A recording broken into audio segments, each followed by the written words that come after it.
take a little walk down into the underbelly of streaming, where hope is cheap, but it's all we have. We ain't got the fancy things that the big streamers got. We just got ourselves, each other, and the loyal few who follow us.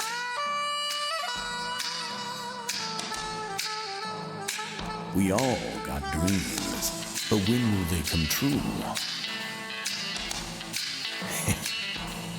Sometime, baby. Sometime. Welcome to the Sometime Show.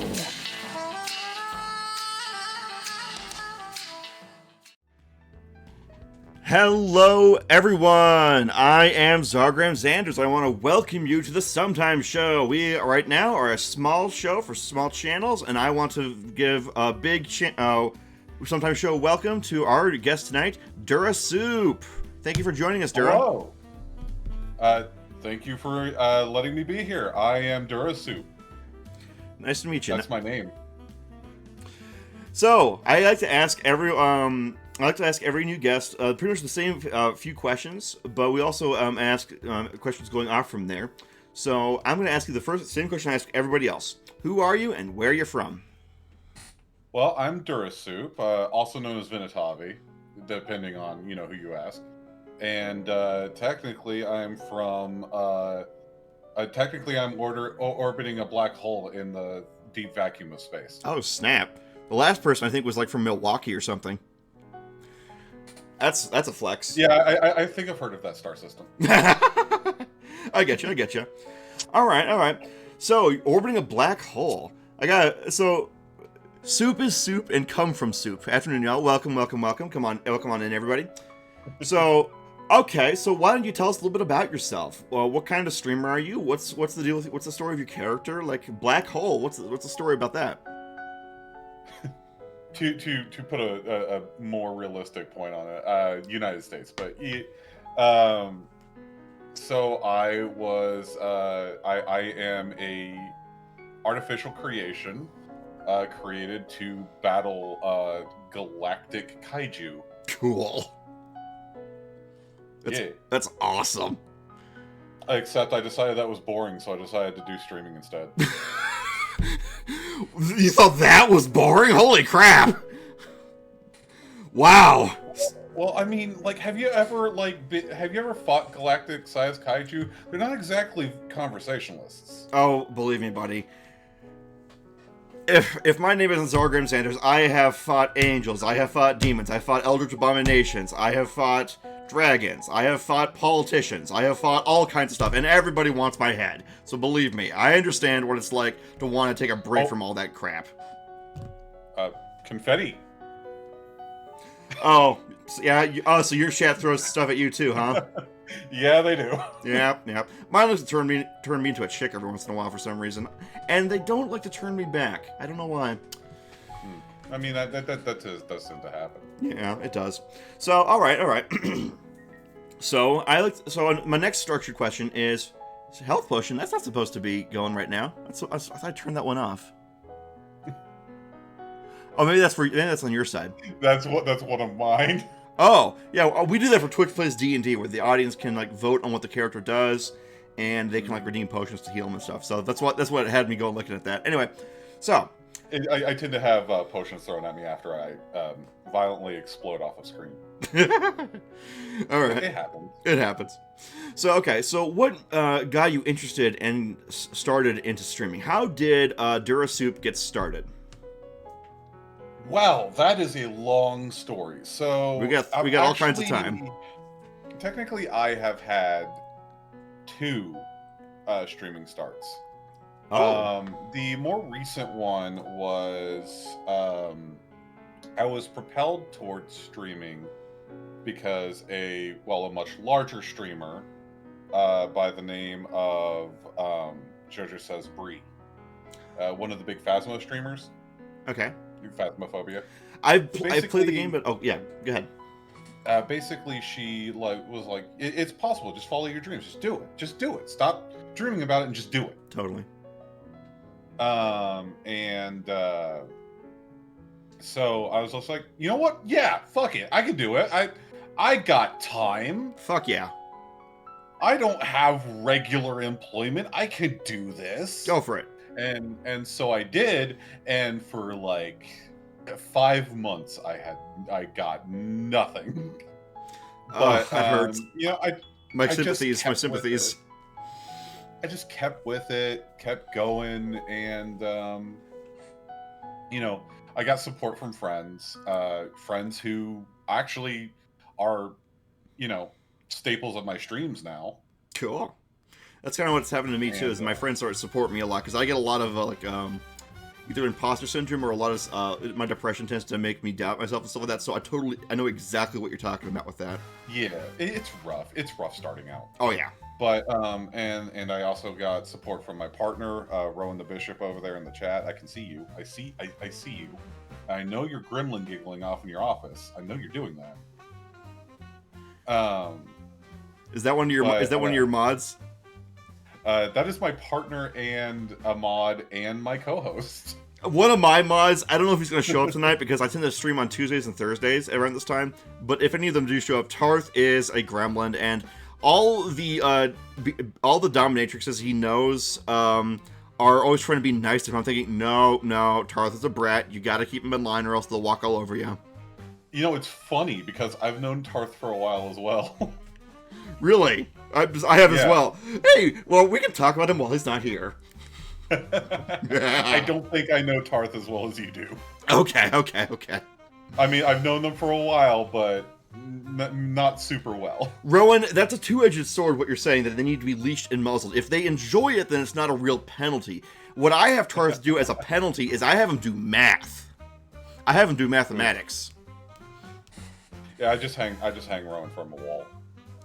Oh, that can be fun. A lot of so-called punishments for submissives aren't really punishments for them. If you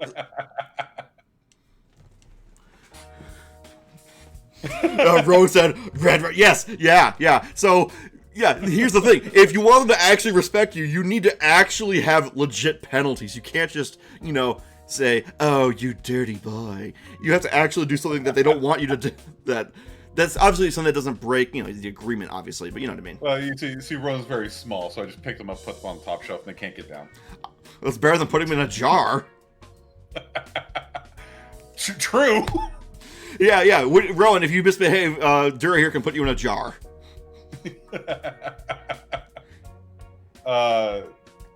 Back to the question, though. Right.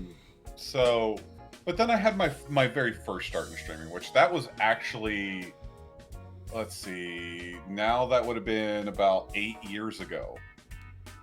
Okay. Wow. 8 years ago.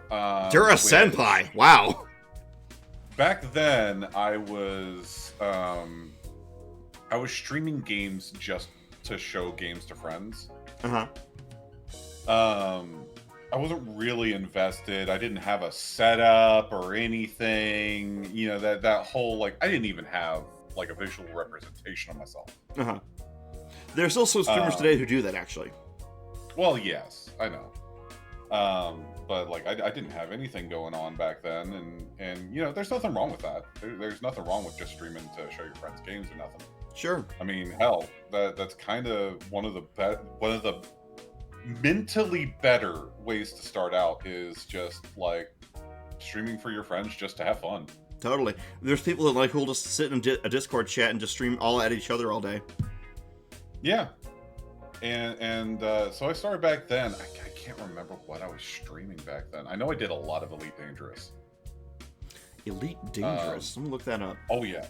I'm gonna look that up one. I don't really play many shooters because I kind of... Oh, it's not a shooter.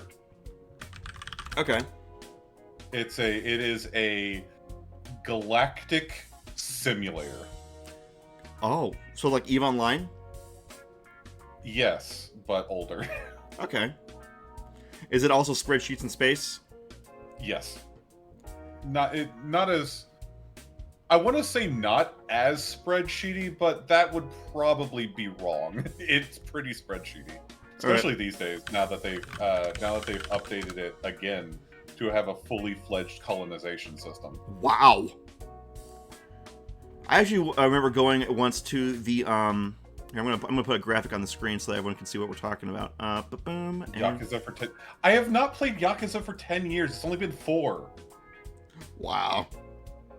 I tend to suck at shooter games. Like, I can do okay-ish at a third-person shooter, but first-person shooters just make me absolutely motion sick because I sit really close to my monitor. So then I just get dizzy. Like, even if I play Minecraft and I go below ground, like, I'll start getting motion sick. If I'm above ground in Minecraft, I'd actually do fine. But I stopped playing Minecraft ever since Microsoft got too greedy. You're in luck because Yakuza is not a shooter. Cool. That's the one. It's a fighting game / RPG. Isn't it kind of like Japanese Saints Row? A little bit, but with no guns, and you're doing like martial arts combos. Cool. It's very good. It is so good. Now, if you really wanted to date yourself, you could have said Mech Warrior Online. I am older than Mech Warrior Online. Damn! Wow.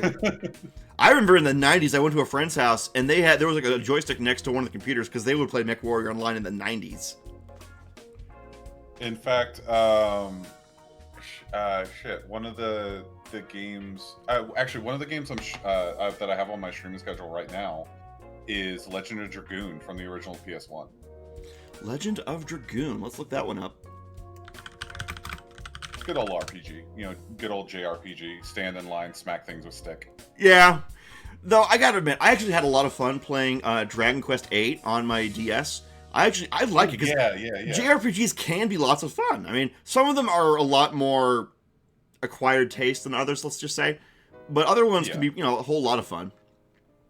You gotta have that investment. You gotta have the investment in the story and what's going on around you, which unfortunately, well, maybe I'm gonna air some thoughts, but I feel like not enough people are in video games for the story anymore. I kind of know what you mean. I think a lot of people these days are... Yeah. Well, okay. Yeah. I remember in like the early 2000s, there was discussions exactly like this about people who are all about those graphics, or the people who will buy Madden every new year, even though it's the same game it's been since like forever ago. And people who they just want the graphics or they just want the gameplay. Or like, I once had a college roommate who they really wanted Modern Warfare 3, so they get it, and then they immediately go to multiplayer. They don't even play the campaign. Oh yeah, I don't know. That kind of felt like wow. That just. That said, there was a game that came out a long time ago. Well, it's a long time ago now, respectively, to generations and all that stuff. You young whippersnappers. Brink promised so many things. It was gonna be it was gonna be like a more modern, less post-apocalyptic take on Fallout. Ooh. It did not deliver on any of those promises. It turned into a pure competitive shooter because that's what was marketable. And honestly, one of the these days, it's not even as much about marketability as it is about getting people into the shop and buying microtransactions. I think AAA gaming is seriously going to buckle under its own weight, and well, it already has. Well, I mean, yeah. I mean, it's probably like continue to do so. I don't see a change in momentum for that market. No. I'm actually a lot more into indie games. Like, for example, some of the earlier games I played on this game were like the Myst games. Those point-and-click adventures where you solve puzzles? Yeah. I played the original Myst back on the Sega Saturn. Yeah, did you know that whole game was made in, like, HyperCard? I did not. I know, it's crazy. It's crazy stuff, but I have to admit, the ending of 4, like Myst 4, when I beat that game, I was kind of, like, miffed because we have done so much for Atris by the end of the fourth game. We have helped him figure out the deal with his sons. We have helped him save his wife and the people of Riven. We have helped him get that special book back from that guy who's mad at him and all this stuff. And we rescued his daughter. And what do we get? He's like, thank you. Bye. I'm like, you gotta be kidding me. That's after everything. So, What? there's actually a new one coming out. Was it the remake for Riven? Because we played that on this channel. No. I remember hearing about. I don't know if it's. It might already be out actually. Warframe mentioned. Fish. Yes, I used to play Warframe back in around 2014, 2013 for a while. I stopped around 2016 because I got like ulnar nerve entrapment in my left arm. But I used to play Oberon. That was my main. This was before Oberon Prime even came out. Would you like to know something funny about Warframe? Oh? I was on the beta test team. Oh, you lucky bastard! Oh, I'm so jealous. So that means you got those special Excalibur Prime. Yes, I did. Unfortunately, I stopped playing a long time ago. Yeah, I did too. I had fun, but the thing is, what was the most fun for me were the spy missions. Where I like stealth games because I like games that make you think. I know a lot of people really hate stealth games. Grind frame, yeah, kinda. That's what it turned into. Oh, it's becoming even grindier now, so it's basically like RuneScape then. Yeah. Yeah. I mean, hell, that's another game. RuneScape. I played it back when it was 2D. I dabbled a little bit on old school RuneScape, as in the original old school RuneScape, RS1. I played a little bit on that. I was mostly RS2. RuneScape 2, the 2D RuneScape came before what is currently called old RuneScape. It's not available anymore. It used to be. It's not anymore. For my main account, which still works, apparently it somehow still hasn't gotten hacked. I don't know how. I actually have the key for the old school RuneScape thing, because I logged in with that account back when they were offering that. Oh man, but yeah, I have found in my old ages, I'm like 30 something right now, like 32. I have found in my old age that I just much more enjoy making friends, going out and meeting new people, than I do the actual games themselves these days. Maybe I'm just becoming an old fogey though. About the Mist thing though, I still can't tell if it's already out or not, but it's called Abduction. Ooh, let's have a look at this. Okay, so... Oh, with an O. Yeah. Okay. Well, it's really good to see Cyan is making stuff again. I mean, I know that they were making remakes, but I'm actually really happy to see them building momentum again. I was happy to see, crap. You're happy to see crap? No, No, I'm not happy to see crap. I was happy to see, Sierra, that's what they're called. I was happy to see Sierra making games again. They're still alive? Yeah. How? I thought they were dead. A couple years ago, they released a new King's Quest. What? Oh, hey, that's a series I could totally play in this. I actually do. I like playing puzzle games sometimes. I could totally do King's Quest on here. Oh, King's Quest is so good, but it's also so brutal. Yeah, a lot of point-and-click adventures tend to be pretty brutal. As in, oh, you picked up a flower, you're dead. Like Dark Souls ain't got nothing on this shit. Then there's also the Tail Worlds game, or is it Tail Worlds or I think that's it. I think that's the name of the company. It was Tail. Like, Wolf Among Us and Tales from the Borderlands and all that. Those games are pretty neat too. Cool. Well, I might have to add Abduction to the queue when it comes out, but let's reshift back to talking about you. So I'm curious to know about my next main question I tend to ask all my guests is, what kind of struggles and challenges have you faced or had to overcome on your journey of streaming? Oh boy, do I have stories to tell. Oh. Okay, so I'm disabled. Okay. I am what some in the business would call a cripple. Okay. It's a bit of a spicy word, I guess, but yeah, it's my life. I'll address it as I do. Do what you gotta do. So this hasn't directly influenced streaming, but it's made it hard to finance things. I have very severe nerve damage. Oh, I'm sorry to hear that. Admittedly, that is... I'm going to go ahead and tell you the whole story, though it's not entirely involved, but I know that some people would be remiss with me if I didn't. I have been struck by 14 cars. I have been struck by lightning. I've been set on fire. I've been poisoned, bit by venomous animals. I've fallen off of a freeway or a highway. The really high road thing. Overpass. Overpass. Yes, that. I've been Holy shot, stabbed. What the fuck? Holy crap! That's amazing. You survived all that. Wow. Yeah. Oh, that's incredible. That's impressive. That you. Holy crud. And I'm still mostly functional. Dang. That's like. Wow. That's actually where the Dura in my name comes from. Really? What about the soup part?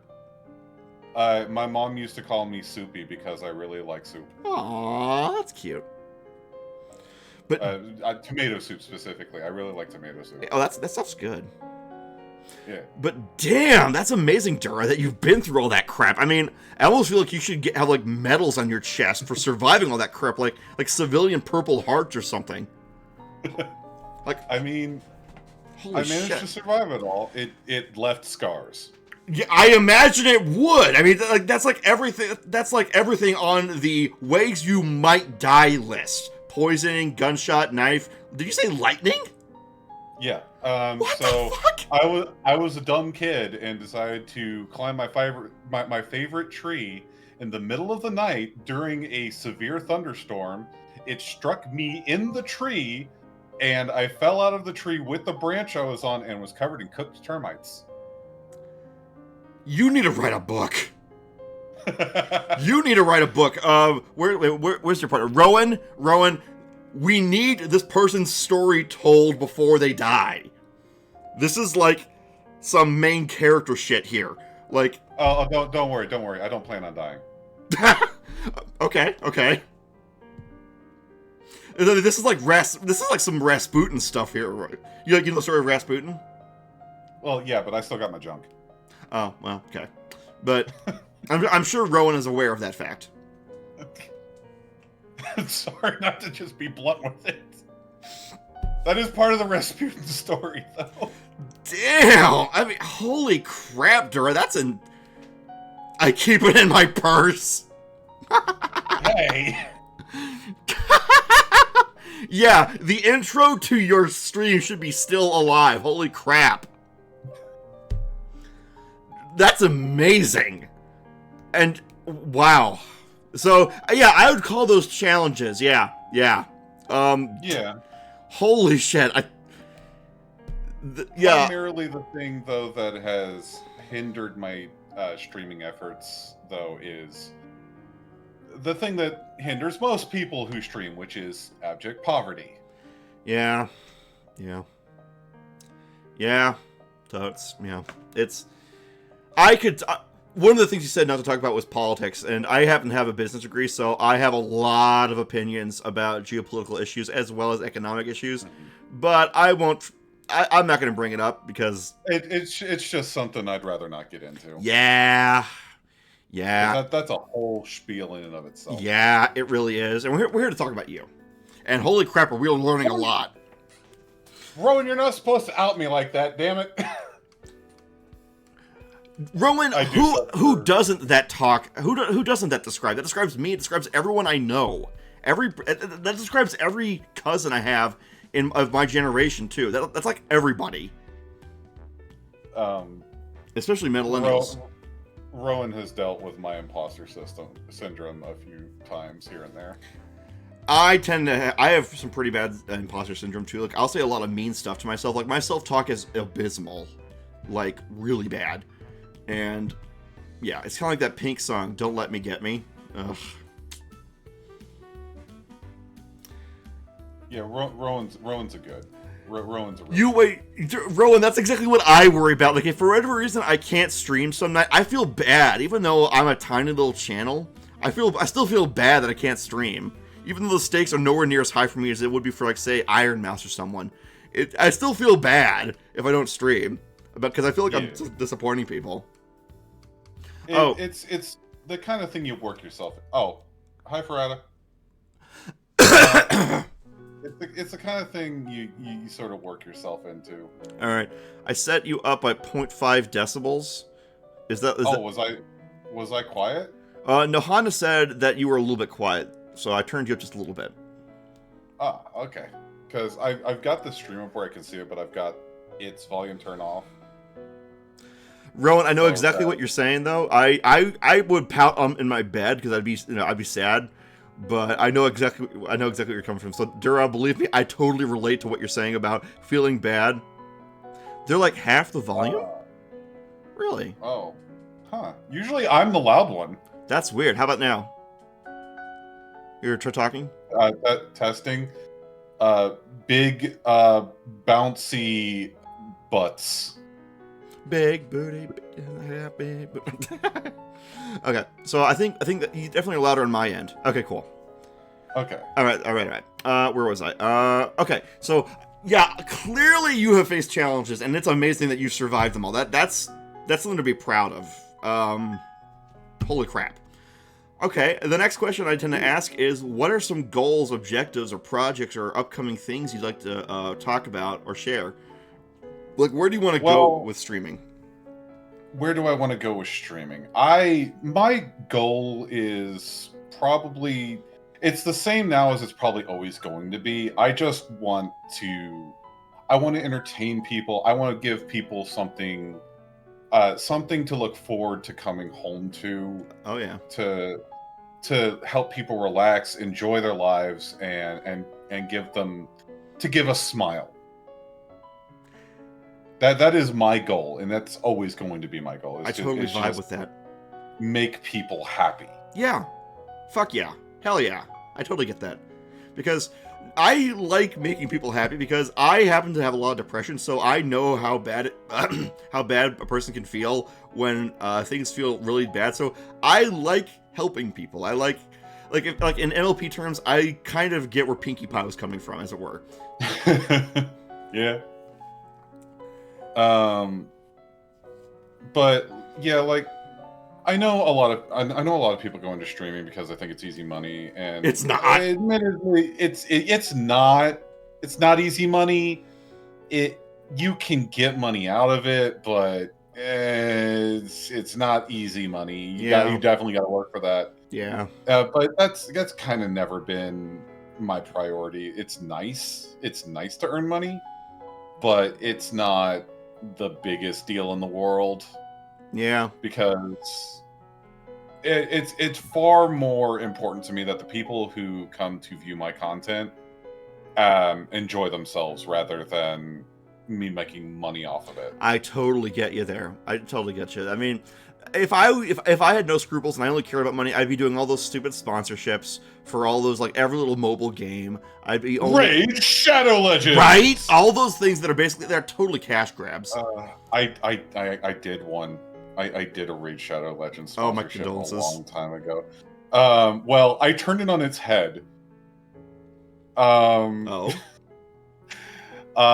can't remember what they're called, but the thing where like you review the characters and you're like, would you date them? Oh, Rowan saying it was a Smash or Pass. Oh, Smash or Pass. Yeah, Smash or Pass. That's what it's called. I haven't thought about that in so long. Yeah, I've ever since I don't think my channel will ever be really big. I mean, it would be nice to have a more active community with more people, and we could have like all kinds of funny repartee. I love just chatting stuff. Just keep up with it. Yeah. But I don't see it. I'm not saying, I'm gonna make it big one day. I'm gonna be such a superstar. Like, I have inventions I'd like to try and plug on my channel, but I also just intrinsically enjoy streaming. Yeah. I guess I used to be a kind of a theater nerd in high school. So it's kind of the big extrovert outlet. Well, that's the thing is, I'm technically an introvert, so I use up my social battery by doing this, which is why I am kind of a wimp, and I only can go like 2 to 3 hours before I just like crash. Hello? Yeah. I was drinking. Oh, okay. And yeah, no, I get that. Like, admittedly, my streams tend to last roughly 3 hours as well, but that's mostly because I stream late, and by the time I'm done, I'm hungry and tired. Hungry? Yeah, Hungry and tired, just hungry. And as Rowan likes to talk about on the streams, I will just pick them up and sit them in front of the coffee maker. Now I'm picturing a picture, and I have an image in my head. It's of your character with a little baby character, and Rowan in gremlin mode is like doing all the cooking as you just like stand around looking all frumpy with bags under your eyes and stuff. And well, hold on, I have a thing that I can just activate on my avatar that's roughly to size. Hold on a second. There we go. You could like go to Rowan and poke them. It's like, come on, do food. there we go. I have a little pocket with a mouse in it now. Oh, that's so cute. I want to boop the snoot. In fact, hang on. Boop. Ah! I shall boop their snoot. Anyway. All right, let me put that away for now. All right. Okay. But Rowan actually drew that themselves, by the way. Cool. Good stuff. So, all right. Let's see here. Oh, another question I like to ask people is, and I think I kind of already know the answer given what you were just talking about, is what is important to you? What do you value? What is, what matters to you? So, what matters to me is the happiness and well-being of others. Okay. I know that's very, like, Miss November or whatever, beauty pageant shit, but I mean it. Yeah, I believe it, yeah. I care a great deal about how people are feeling and making sure that everyone's doing all right, to the point where I literally annoy the shit out of people in the mornings sometimes just to make sure that they're doing all right. That's so wholesome. I love it. I tend to be the friend that has to actually reach out and talk to people, otherwise they don't talk at all. So, yeah. Friend group maintenance. Yeah, I guess that applies. Yeah, that terminology works. Oh. Though I hardly see it as maintenance, because maintenance kind of makes it into a job. Oh, well, okay. I didn't mean it that way, but... Well, no, I get you. I get what you're meaning. But it's something I like to do, and I like to check up on people, make sure everyone's having a good time, and, if they're not, I'm like, all right, well, I'm here. Talk to me about it. Yeah. You all right? I totally get you. I actually have a story about this. I was in college. I had I ran the D&D club for the college, and I would have to, and eventually my first friend group all graduated, and we all kind of went our separate ways. But I was still in college, and my second friend group were all a bunch of like underclassmen, and I'd have to remind them, saying, okay, you said you're feeling tired. Have you had water? Have you eaten? Did you take your medication? And all these different things. And they're like, oh, wait, no, I didn't. Right? All these different things. And they're like, oh, wait, I haven't done that. Okay, I'm going to say, okay, do that first. Make sure you're, it's like a lot of people can easily forget to take care of themselves. And I'm not exactly, innocent of forgetting to take care of myself, to be honest. But,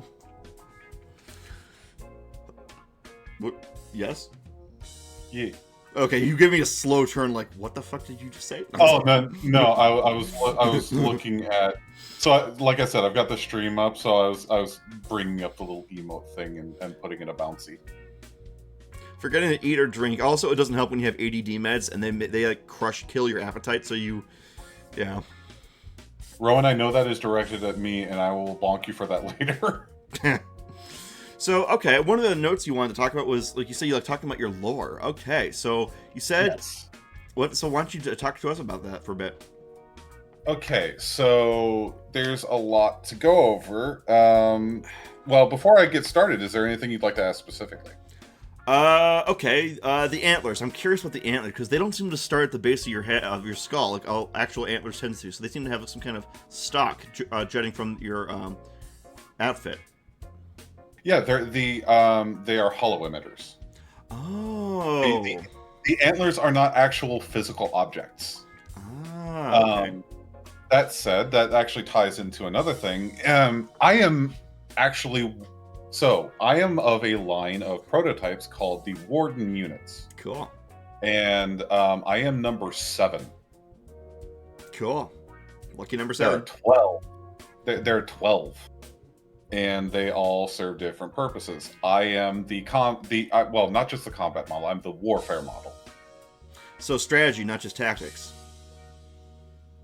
Yes, and actual combat itself as well. So tactics and strategy. I am built to fight super galactic sized fourth dimensional kaiju Cool. that normal people can't fight because being around them will make your brain bleed. Oh, so you kind of like the whole Lovecraftian Eldritch abomination thing. Yeah, you ever fought a giant tree made out of crystals? I have fought a frog made out of bubble gum that wanted to sing me a song that would turn your brain into worms. Yeah, that sounds about on the same. Yeah, being a wizard / sorcerer, you see some shit. Well, I also am part warlock as well, but I cut ties with my sugar daddy at one. Anyway, you want to delve into something there? What? Don't. No, this is funny.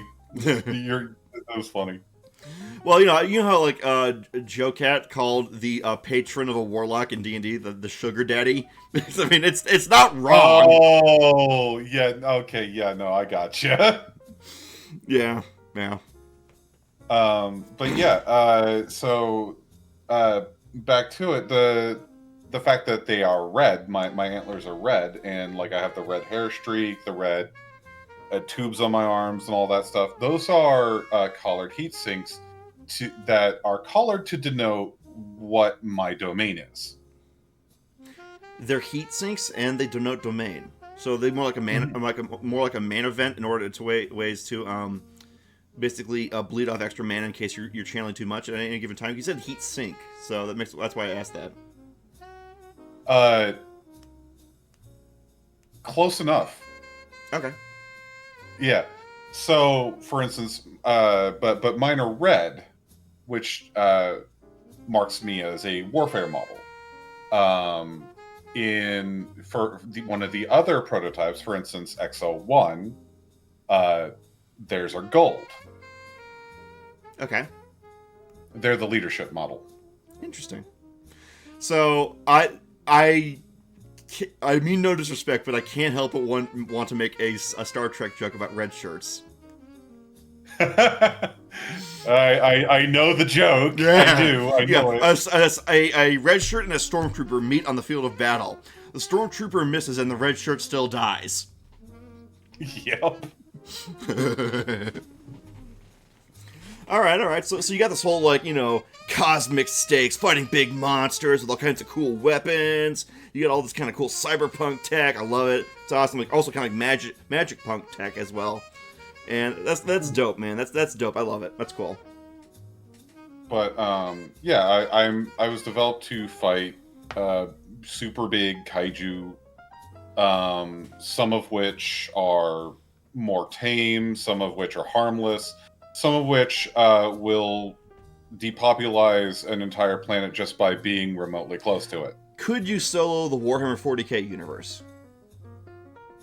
Probably. Could you take on Zentreya in her cyber form?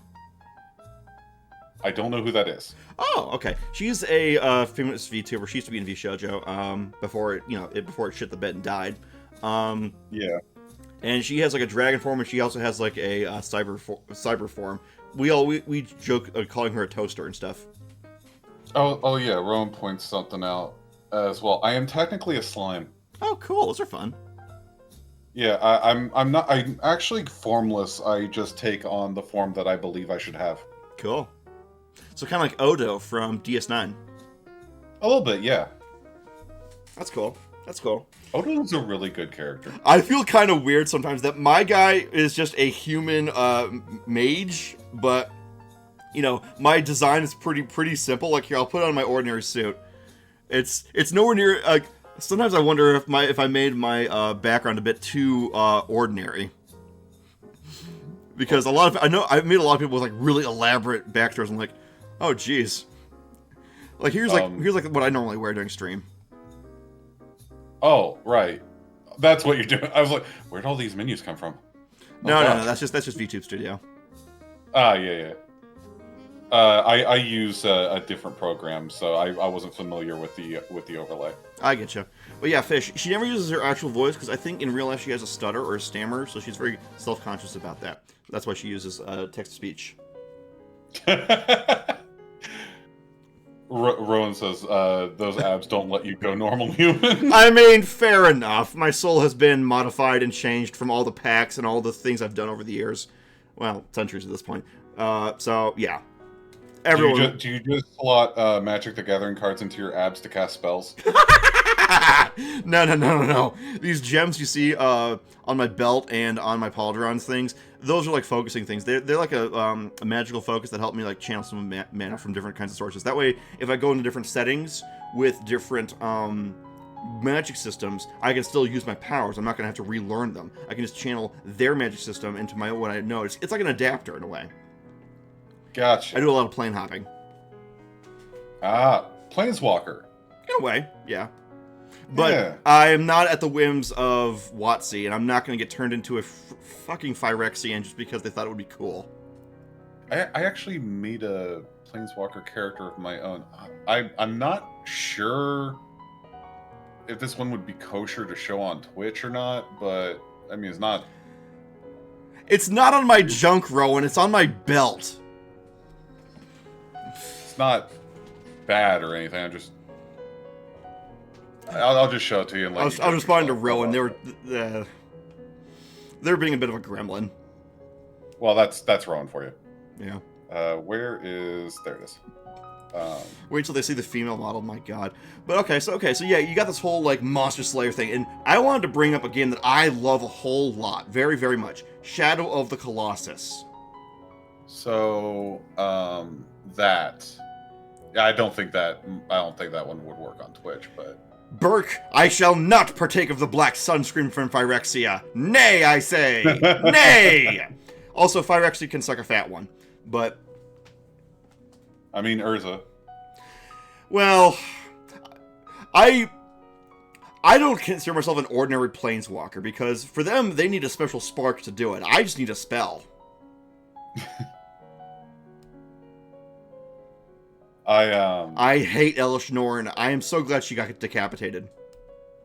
Actually, it's funny we bring up, Magic the Gathering stuff. Rowan actually recently picked me up one of the starter packs for the Final Fantasy Magic the Gathering stuff. I was so tempted to get the one for FF6 because Final Fantasy 6 is my favorite one. Mm-hmm. I didn't. Money's a bit tight these days, but yeah. Oh, yeah. I got the 40k one, though. My favorite Final Fantasy, I believe... It's hard for me to make a decision because it's definitely tactics, but people don't usually... Oh, you are officially based. Boop. You got the based boop. You are officially based. Based on what? No. I'm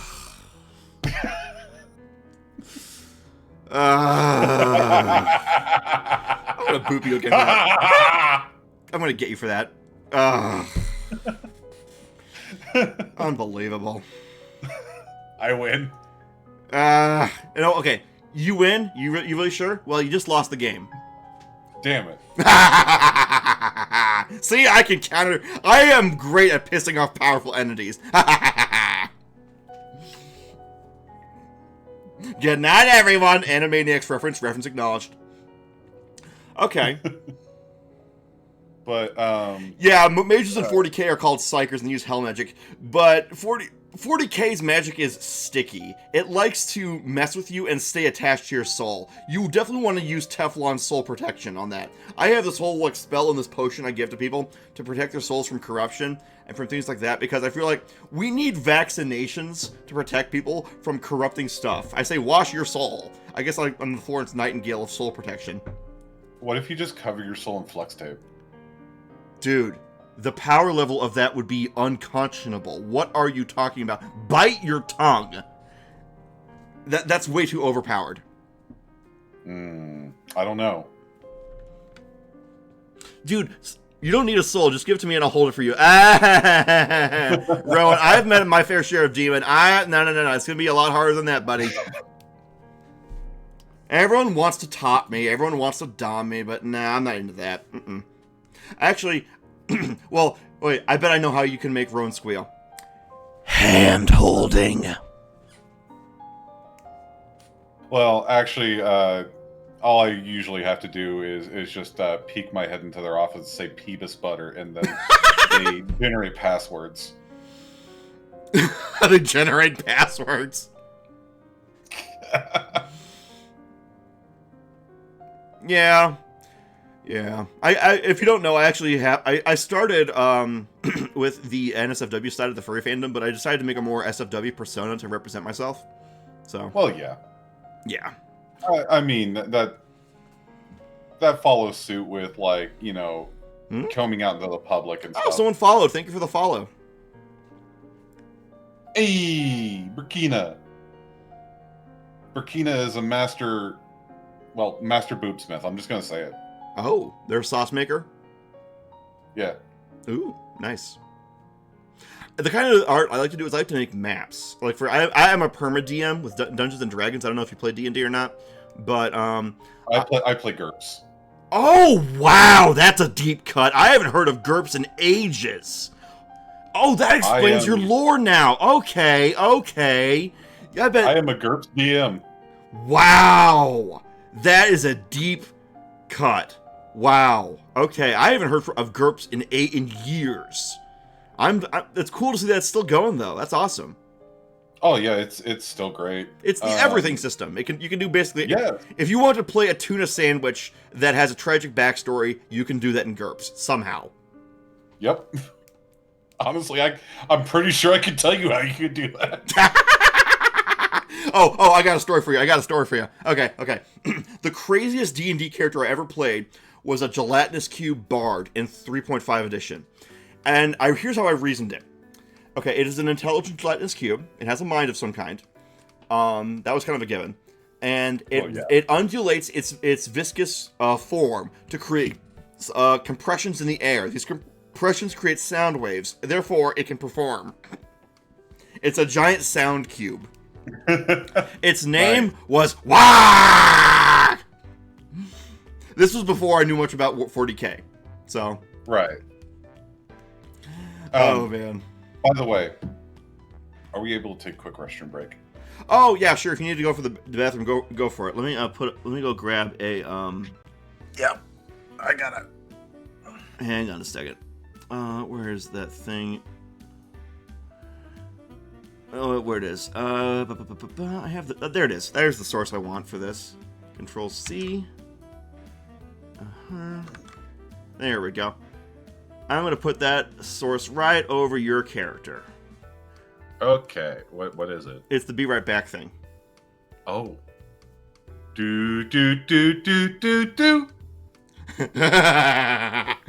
Yeah. Nohana is demanding that you hold it. Freddy, you hold it. I'm surprised you didn't say hold this. I'll be right back. All right, see you in a bit. So, now that Dura has left the room, chat, you can tell me all his dirty little secrets. So, chat, I gotta ask you this. When was the last time, because every VTuber always tends to have a bit of a dissonance between their lore and what they actually do in their stream. So when was the last time that Dura actually fought one of these, kaiju things? When was the last time they actually saw combat? Lore-wise, not game-wise.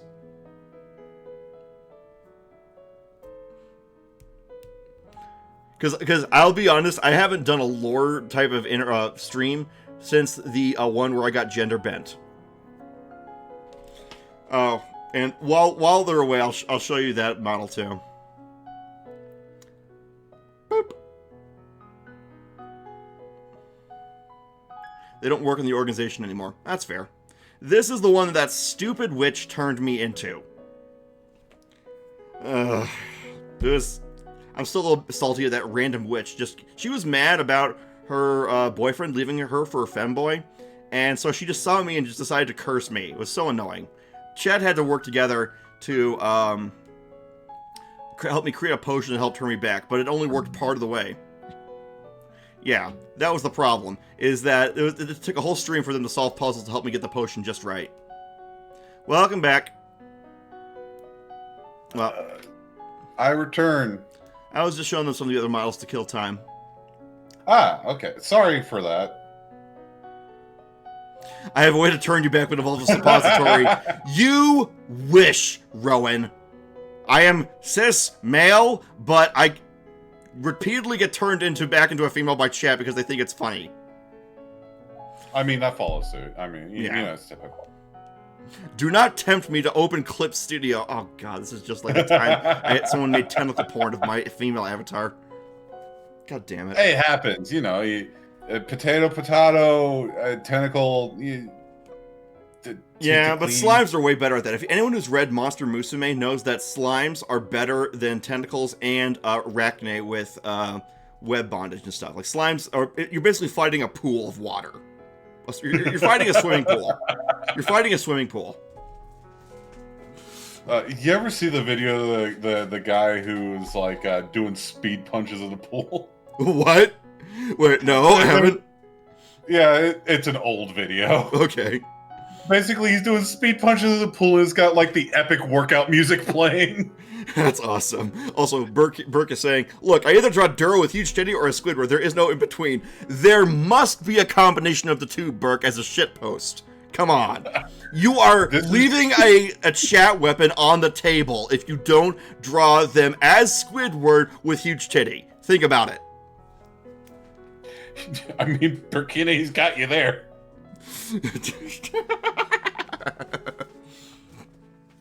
Durr currently has them reduced right now. Well, of course she has them reduced. She had to get in the front door.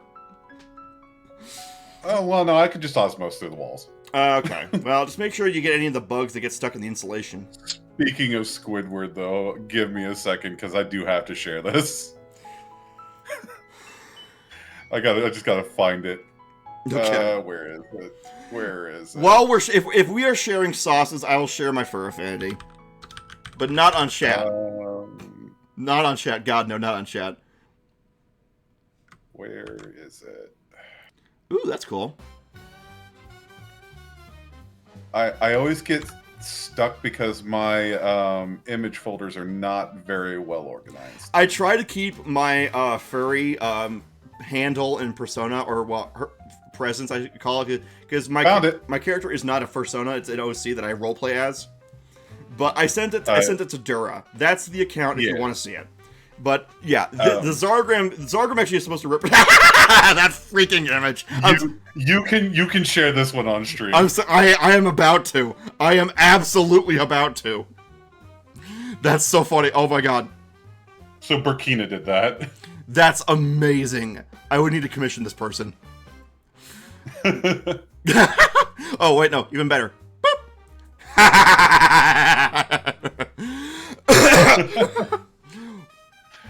So, hold on. Let me see if I can get it to play over myself on my screen. Right I get to see that version of you singing "Dame Dame Dame Yo Dame Dame Yo." Yeah. All right, so something might be about to appear over top of me. So. Okay, so guys, you heard it here first. Dura's gonna get topped on the Sometime Show. Oh my god, you have the Giga Chad thing. That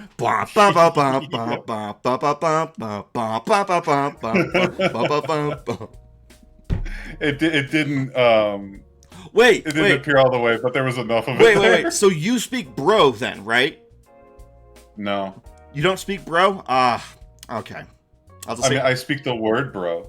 I'll have to use that joke for someone else then. I've been saving that one up from the chamber for so long. Ah, damn.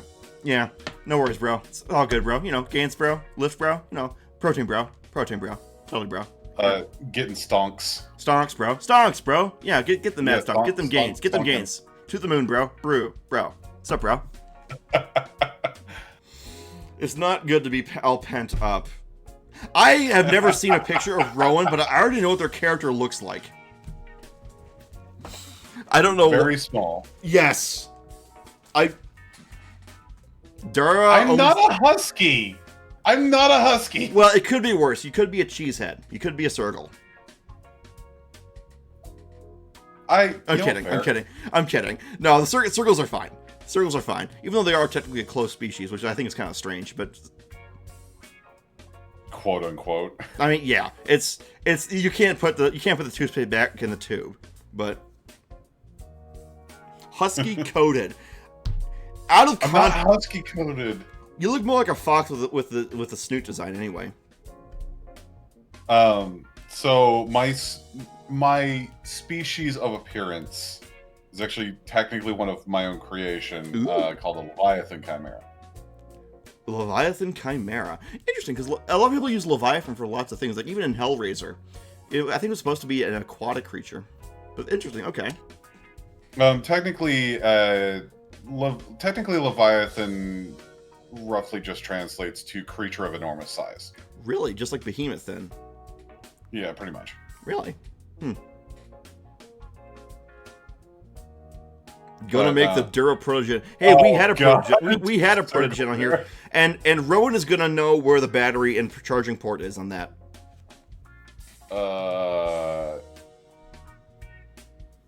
I'm just messing. I'm just messing with you. Yeah, it's fine. It's fine. A lot of Dura's vocalizations. Wait, we have gotten very far afield with memes and stuff like that, but I gotta ask you one more thing. What's up? Okay. So, philosophically speaking, you've already said that you value making other people happy. Because, okay. What is something major and important on your bucket list you want to accomplish before you die? Something that would mean a lot to you. Well, not dying would be the first thing. Okay, well, yeah, that makes sense. So realistically answering the question, so is it okay if I have two answers? Go ahead. This is a casual interview, so I'm like, no, you could only do multiple choice. But this is about my personality. It's still multiple choice. No. Go ahead. I'm not the American education system. So I, like, in the air of, like, the community and stuff like that, I would love to have, like, one thing I would love to accomplish that is admittedly completely unrealistic is to, like, do a giant fund that just makes everyone secure and, like, safe with housing and power and food and stuff. Hell yeah. I totally get you there. Yeah. I'll just found my own nation. I'll just do that. Hey. I actually one of my coping simple. mechanisms for the news is to just work on my own fake nation on my own time and just come up with the infrastructure and shit for it, because that's one of my coping mechanisms. It's futile, it does nothing, but it makes me feel better. It'd be nice. Yeah. To space. But RimWorld stream when? You could have Rowan and all your gremlins from chat playing RimWorld with you, and you can found your own nation. I did a RimWorld stream way back when, but it was before I started archiving my VODs. You should totally do another one. Unfortunately, there's no history of it. Chat, what do you think? Do you think you should do another one? What? I'd kind of like to. I usually stick to a very strict schedule with my streaming, though. Okay. I never slot in anything until I finish something else. I know exactly what you mean. I tend to play games that have an ending. Like, one of my friends and viewers wants me to play Atlas, and I kind of had to set my own endpoint because that game just goes on forever. Well, it does have an ending. What?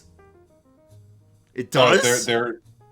Well, I mean, admittedly, the game's not finished yet, but there is an end to the quest you get. I didn't know that. He never told me that. Yeah, I mean, you can redo the quests. You can redo almost every quest in that game, but there is a point where you stop getting new ones. I did not know this. I'll have to look into that. Okay, cool. Thank you. I didn't know that. Okay, yeah. So you see, you'd want to send up some kind of like fund to help people get situated and help them find places to live and so like that. I totally get you there. I've said to a lot of streamers who said they want to do charity stuff or who want to do like benefit stuff that if they ever do them, give me a call. I would love to participate. Yeah, it's a big undertaking. Oh yeah. Because I mean, in order for me to do something like that, I first have to make sure I was secure, Yeah. so I could actually maintain it, Right. and then all the money that would go to everyone else, because I definitely know there's a whole bunch of people in my community who are not very well off, and I wish Yeah. I could fix that. It's true. Yeah. But more realistic and easy and actually attainable, I want to eventually get a fursuit and start going to conventions and doing meet and greets. I went to one once. I went to Motor City Fur Con. That was fun, but at the very last day, someone called in a bomb threat. It was very annoying. Apparently, it happens every year. Yeah, it so happens obnoxious. a lot. Yeah. And then there was the whole rainforest thing. I know. Oh wait. I know that's ancient, but you know. Oh god. Yeah. That. I've heard that story. That's messed up. That is some messed up stuff. Oh yeah. So okay. And, okay. Yeah. I just that's the more realistic and more achievable thing I would like to do is get a fursuit, get some cosplay material, and like go to fur cons, do meet and greets, hang out with everybody. That'd be cool. Just have a good time and go places that are not my home. Yeah, I get stir crazy if I stay around too long, so sometimes I have to go to other places. Yeah, I know exactly what you mean. I love going to conventions, even though I'm kind of out of shape and I'm getting older and older, so it makes it harder for me to, stay up till midnight to all these 18-plus panels and whatever, but Rowan is saying, what about marry your partner? Rowan, I'm gonna bite you. I'm gonna go over there. I know where you are. I'm gonna go bite you. Wait, I thought you already... Wait, what's going on? That's pumpernickel. Okay, you got it. Anyway, Rowan, you know otherwise. Well, shit. All right, sorry about that. Anyway, changing subject. So I couldn't help but notice that your character happens to be an anthro. I'm curious to know about what your experience with the furry community, and if you'd like to talk about that some. My experiences with the furry community. Or as a furry, or if you identify as one, and things like that. Oh, I definitely do. Like, how there's always like those how the canon event thing, the thing that is so set in stone that it's immutable. Okay. For me, that is that I am a furry. Okay. And yes, I definitely consider myself one. I have found the furry community to be extremely welcoming, accepting, toxic in places, but what isn't. People like to say that that's just a furry thing, but it really isn't. It really isn't. No, I've seen toxicity and just about all kinds of stuff. Toxicity is a disease in a way because it likes to spread. But as for my views of the furry community, I think it's a very positive sphere. You might have been made aware by some of the people who came over here to watch. I'm very in tuned with the furry art sphere and content creators and such. I get you. So, what drew you to this? I'm going to say either vulpine or canine type of. Is it a fursona or is it an OC? This would be my fursona, yes. Okay. So, what drew you to that particular animal? So, well, I mean, primarily the fact that I designed it. Okay. Well, yeah. I mean, okay, that'll do it. But you could have made yourself an octopus. You could have made yourself a giraffe. I mean, you made a choice at some point in the creative process to go with this particular species archetype. So I'm just curious, what's the story there? So technically, I fall under the category of hybrid. Okay. Which, I mean, I know that the popular opinion of hybrids is that, oh, there are people who just can't decide. But like, I did decide. I decided that these were the facets of several different creatures that I enjoyed, and so I put them together. Sure. How dare people mix and match the things they like? How dare you make Reese's peanut butter cups? Yeah, how dare you like Reese's peanut butter cups? I love those. I'm more of a Butterfinger person, but you know. Oh, Butterfingers are nice, but they get so stuck in your teeth. Yeah, they do, but like, there's something kind of nice about that too. It's weird. I don't know if I don't know if I quite agree on you with the nice part. I like the taste and I like eating a Butterfinger, but I don't like having to clean up after them. I don't know. Okay, this is gonna sound awkward because I don't know a better way to say this, but like after you get the Butterfinger out of your teeth, it kind of gives you that feeling of like you just brushed your teeth. Well, I mean, I tend to end up having to brush my teeth anyway. I get kind of I don't like having the feeling. You absolutely should brush your teeth afterwards. Yeah. That is sugar. It is sugar all over your teeth. That is not great for your teeth. Yeah, like also if you like eat a bunch of Oreos, that stuff gets like stuck in the channels of your teeth too. Yeah, like you should absolutely. Dental hygiene is a must. Do dental hygiene. Do that. Do that thing that I just said. Are you advocating for sugary aftercare? Yes.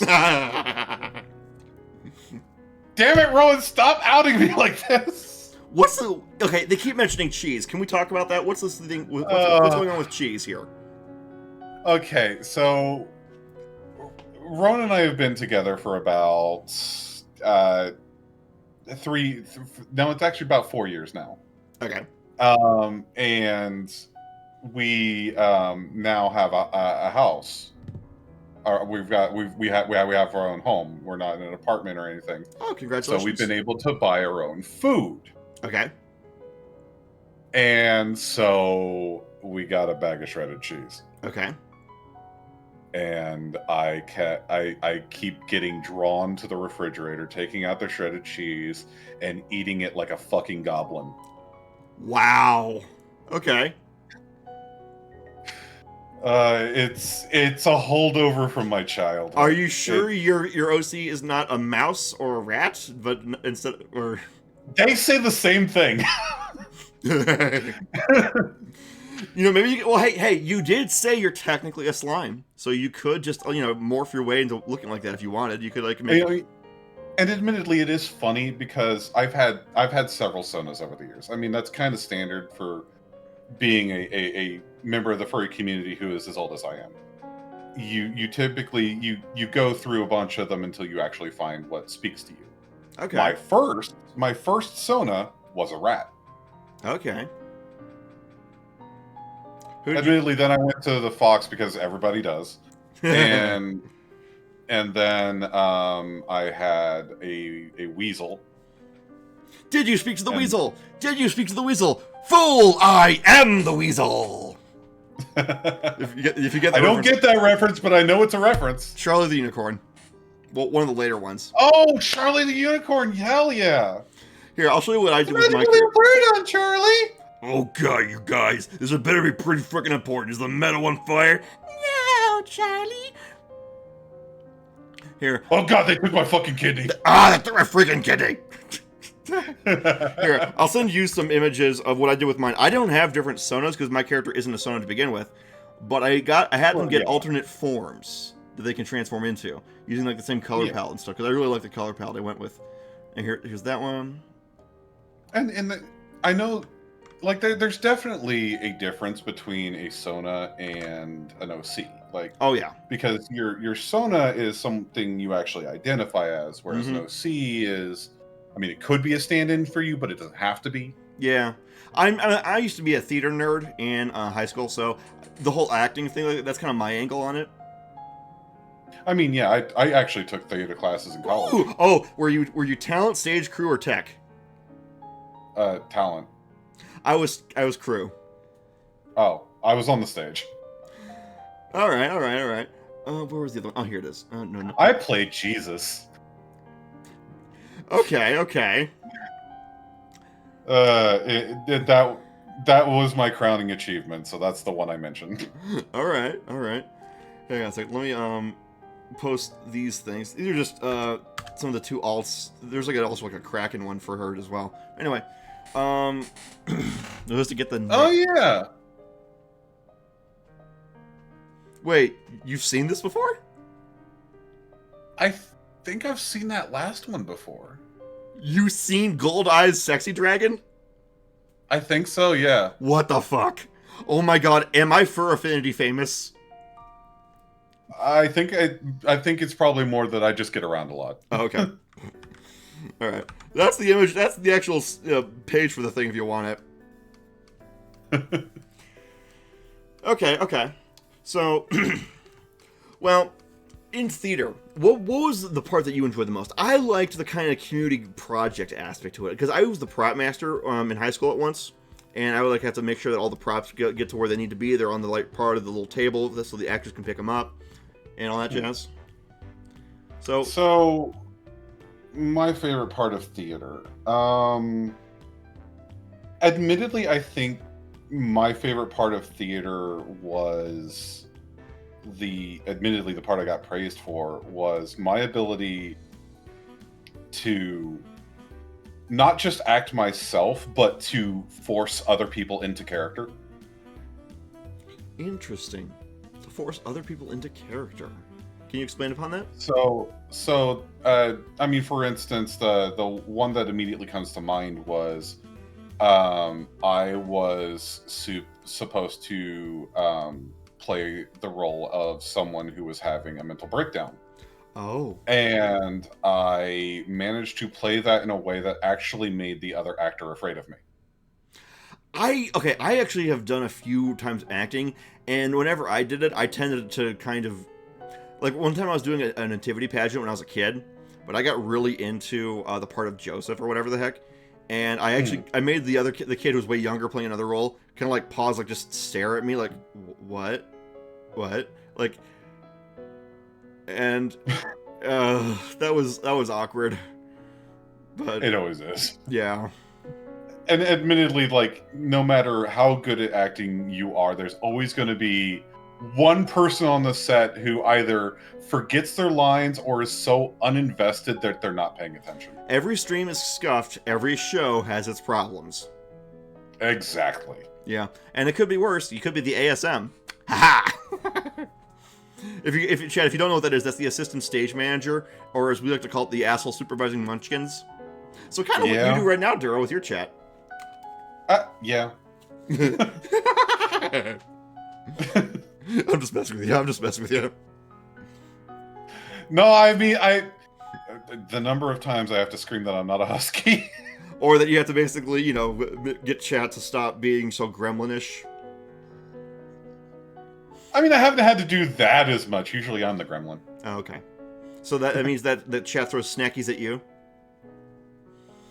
Well, only if they want the Eldritch entity to come out and stare into their souls. Ooh, I want to see that. What's that look like? Actually, will that work on here? Hold on, let me see if that'll work on here. Rowan is saying, I accept the title of Munchkin. Well, that's because Rowan is only 2 inches tall. Well, that's even shorter than Kirby. Kirby's like, what, 18 inches tall? Here it is. Let's see if this will actually pop up on screen here. Okay, so. Oh, glitching. And did something change? I can't quite tell. Well, that's as much as I can get for now. Okay, so real talk. The model I'm using right now is an older model. I'm getting a new one. Ooh, that's fun. Sadly, the person who was working on this model retired. Oh. After this model was made, so it was their swan song. Yeah, it's a very good model. They did a very good job. It is the last model they ever made. I have art kind of like that on my FA. there's like this open species that I thought was really kind of hot and stuff like that, so I got my character made to look like one of them, but it was the last one that person ever made too. So I barely got out the door with it. It's like, wow. Well, actually, no, that might have been another one. There might have been a different one. Do you mind if I shout them out? Go for it. Yeah, go for it. So the artist who made this model... send me the name in Discord so I can do it. Oh, yeah. Da-ba. Got it. I'll shut them out. No, I'm kidding. I'm just kidding. I'm just messing with you. I think that's correct. It's either that or... I'm gonna look it up just to make sure first, because I don't want to waste the the shout out. It's one of those two. Whoops, that's not what I wanted to copy. Okay, I'm gonna take that. Control C. So, Honey, that reminds me of Honeycast. That cast that it's like she does the in betweens, the cleanup for like Vivsy Pop and Spindlehorse. I don't know. Are you into like Has-Been and like Hell of a Boss? Absolutely. I like this show. I've been seeing a lot of hate on it lately on YouTube, but I don't think it's the absolute best thing ever, but I do have fun watching it. I'm not saying it's, No, go ahead. I'm not saying it's the best thing like ever. It's not Citizen Kane, but I enjoy it. I have fun watching it, and I think actually you could make Has-Been Hotel the first season 1 into a musical. Actually, I mean, Has-Been Hotel, yes, but I personally think that Hell of a Boss is perfect right where it's at. Oh, yeah, I'm not thinking that Hell of a Boss needs to be a musical. I'm just saying that I actually did some of the math and actually looked at it to see how you could potentially adapt it. And I've realized if you trim a lot of the stuff off, you could easily make a Les Mis length musical of Hell of a Boss. Yeah, probably, yeah. All right, so is this the one that you're referring to? Hang on a second. Boom, boom. Ah, no, crap. I screwed it up. That's a lot of letters. Yep.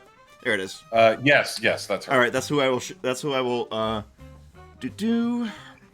I'm missing the Doom song. Doom.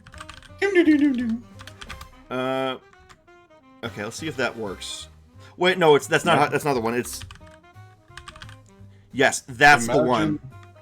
Imagine the Doom song sang by the Doom Slayer. Oh my god, we need to get an edit of that. Check this route. Okay, hold on a second. Oh no. What did the sauce maker do? Send it. I gotta see this. Oh my god. Burkina, you mad genius. Oh, I gotta see this. Please send this to me. Alright, hold on a second. I'm saving it first. As long as I can stop pressing the wrong button. Murphy's Law. Okay, hold on a second. Hold on. Oh, speaking of the Doom Slayer, I'll this is a safe work image I actually can share on stream. So there it is. Okay. Boom. Wait, why is it not appearing in? Oh, because I got to refresh. There it is. This is an image I actually can share on stream. So I'm gonna go grab that real quick. There it is. And I'm just gonna superimpose it over myself for a bit. But if you're into anime and a lot of other stuff, you might find this funny. Here it is. Boom. So in the time we've been talking, Burkina has made this. Hey. Wow, that in the time they've been talking, they did that. They're fast. I should commission them from sticker sometime. But yeah, this is an image I got from. Great. This is an image I got from a friend of mine called Beck Santos. They're a great artist, and where you have Demon Slayer, Berserk, Doom Slayer, and Warhammer at 40k the Grey Knights all together in the same image. And Tanjiro is like, "So what do you do?" Ah, yes. I think the only person that's missing is the Goblin Slayer. This is the sauce for that if you want to see it. Oh, goblins. Well, goblins aren't demons, technically. Well, I guess not. Well, they are in some instances, but not, it depends not in Goblin Slayers. It depends on what setting, but... Yeah. Yeah, that's Calor Drago. who's probably who might be the strongest character in that picture, to be honest. But yeah, that's probably the thing that Burkina drew is probably fine to show off. Oh my god, yeah, okay, I'm gonna If you want to. show this. This is gonna be funny. Okay. Hang on a second. You can only draw fast if it's shit posts. You know what? Hey, when you sail the seas of creativity, you gotta follow the wind. Oh yeah. But no, Burkina's great. Burkina is a very, very good artist. I should commission them sometime. That'd be fun. Yeah. Here, send me their, like, I don't know, ArtStation or whatever the heck, or whatever that you prefer to use, and I'll send them a little diddly do. Yeah, hold on a sec. You mind if I do that after stream? Just remind me. Yeah, go for it. Yeah, it's no big deal. So, I say as I'm going to get it anyway. it's like Wile E. Coyote. It kind of does look like Wile E. Coyote, but it's supposed to be Squidward. I think the only thing, Burkina, that would have locked in the Squidward thing is if you had done the Squidward nose. I think that's the kicker thing. Right now, it does kind of give Wile E. Coyote vibes, which is also funny, which is still very, very funny. But I think the Squidward nose would have really sold it. But that's just me. Those two things I sent you are both Burkina. Oh, they have an FA. Oh, they even did a picture with that particular dress. Okay, so they follow the trends. I gotcha. All right, I'll shout them out sometime. Cool beans. Cult is also good. Who? That bunny. Oh, okay. Yeah. There's Burkina and Faso. You tried the nose, but then it doesn't look as Dura much. Oh yeah. Oh, that's so tricky. Well, the thing is, the rest of the outfit's so iconic, though, of Burkina. So, or sorry, of Dura. So I don't know. Art is not exactly an exact science. Everyone's got different tastes. Actually, have you seen what my full outfit looks like? Your what? No. Hold on a second. I can send that too. Or you can just stand up and just, stand up off the couch. The full outfit isn't on this model. Okay. Yeah, the whole thing wasn't able to be finished because, well, as I mentioned, right. The artist retired. It was their swan song. Yeah. Here you go. What's this? As I just send you a bunch of random ass pictures. Warden X07 Venitavi. Yeah. Cool. Oh, I'm so sorry about your cloak on around your waist. It's all got all tattered. You need to get. I know some tailors you can get that fixed up if you want. I mean, technically, I could fix it up myself. It's literally a part of my body. So. Oh, did you see that recent cool animation on YouTube where there's like this? It's kind of steampunky in the Old West, and the guy says, "Ma'am, I need you to pass a test for me." He's like, "What's the problem? Do you recognize this badge?" And she tries to, be surreptitious. And he says, "I need you to cut a lock of your hair." And she turns out to be like an alien because she can't cut a lock of her hair because she doesn't have hair. She's a shapeshifter of some kind. It was like, the dramatic tension in the writing was great.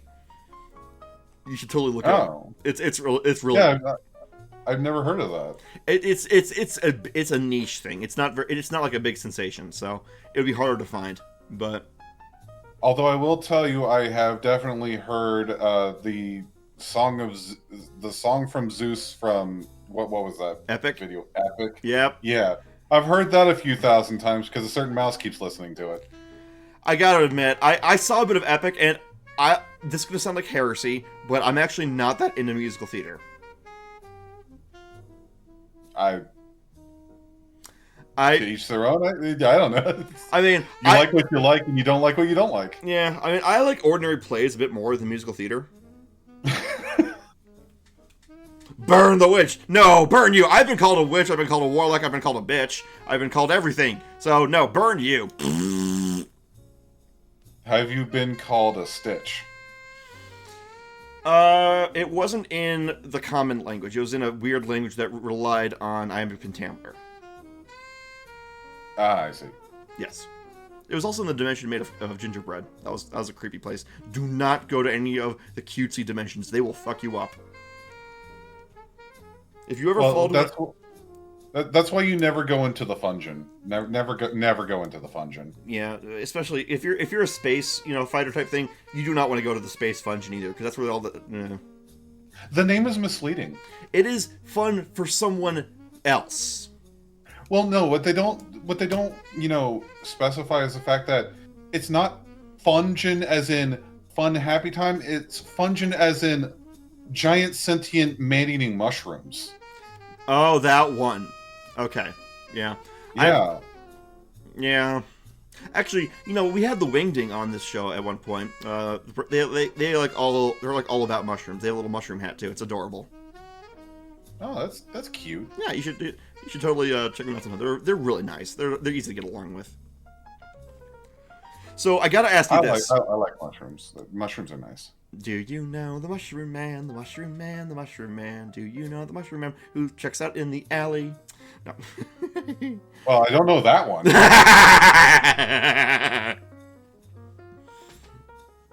So I got to ask you about the antlers for your design. Why antlers? I mean, I'm not saying it's bad. I'm saying I'm curious. Well, I mean, I'm gonna be perfectly honest. I just think they're cool. Hey, dude. I totally get it, man. Like, I wanted to just be like, well, they antlers are prominent on bucks, and bucks fight each other with their antlers. But I'm like, nah, I just like them because they're cool. I have to admit, I feel kind of sorry for Haruka Caribou, aka the moose, because she has antlers too because she likes the way they look. But if she has like biological antlers, you have like holographic ones. Biological antlers, they kind of fall off, and as they do, the velvet looks all bloody and drapes from their things. Oh my god! Idea for like artwork of you. If you were like get really like pissed off in your ultimate form, what if you have like scary looking antlers with like a veil of dangling flesh, and you have glowing eyes, shining through the veil of dangling flesh from your antlers. So technically, I do have a horror form. Ooh. There's no art of it, but the only thing I can really say, and I came up with this idea before I'd seen the show, but have you ever watched Centaur World? I don't think I have. Then this is going to take some time to explain. All right. Basically, part of my lore is that there actually is a skeleton inside of me, but it's not mine. Ooh. It's too late. There's a skeleton inside of you already. Guys, chat, this is getting way too spooky for me. Holy crap. But yes, Burkina, Nowhere King is what I'm referencing. You honestly, you should look that up. It is a trippy show, but it is worth it. Nowhere King. Okay, let's have a look. See, I'll put up a graphic of it. Mm-hmm. King. Ooh. Have I been taking stuff out of your office? No. Rowan, what you do with the Nightfire clones is none of my business. Okay. Night of Fire. All right, so here's the Nowhere King. Apparently. Boom. Kind of scary. I can't see it yet. Oh, yeah. Yeah, it's not quite the reference I was thinking of. Basically, he drips with goo. Ooh. You have a thing for gooey stuff, huh? A bit. Here. Well, no, I can't really think of anywhere I'd find a good reference to show you. Like, it's not exactly the same, but like that was like going to be a good baseline for like what to imagine. Cool. But basically, imagine a giant tar creature that consumes all. Nice. I've actually, you say tar. I've had similar stuff with my own sci-fi involving an elastomorph. I am very, very, very, very protective of it, and I don't really like to talk about it publicly. I'm not ready to anyway. But Game recognizes game. I see we are both people of taste. but off to your chat. Yes, Burkina, nowhere King Dura is apt. That's cool. That's really cool. But yeah, basically just a horrifying monstrosity. Well, you've been nothing but cordial, so I don't think you're horrifying. Well, I mean, you've not given me a reason to be. Should I? What if I take away your snackies? Will that make you horrifying? You will wish you hadn't. Chat, should I take away their snackies so they can show off their cool form? Well, I mean, I don't have a model for that. But... We can just put a PNG in front of you.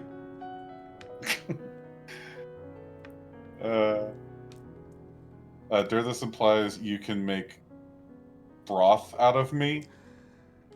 It could be worse, Burkina. You could use Dura here to lubricate your car engine. I mean, that might be a bad idea, actually. About that, I am composed out of a real world material. Ooh, what's that? It is called strange metal, and I am composed out of the stellar variant, which means that I am composed of the throw off from a dying black hole. Cool. Which, as I've learned, is a thing that most people didn't know that black holes did. Oh, this is weird. It says Fermi liquid theory. Mm-hmm. Non-Fermi liquids are systems in which the Fermi liquid behavior breaks down. The simplest example is a system of interacting fermions in one dimension, called the Luttinger liquid. Although Luttinger liquids are physically similar to Fermi liquids, the restriction to one dimension gives rise to several qualitative differences, such as the absence of a quasi-particle peak in the momentum-dependent spectral function, and the presence of spin charge separation and spin density waves. One cannot ignore the existence of these interactions in one dimension, and has to describe the problem. Oh shit! This is actually getting similar to stuff I've been coming up with. Wait, people have already been studying. Wait, this stuff is actually kind of real. I didn't know that. Yes. I had come up with something similar to this. Oh wow, years ago. What the fuck? God damn it! Why does science keep making the stuff I come up with in my head real?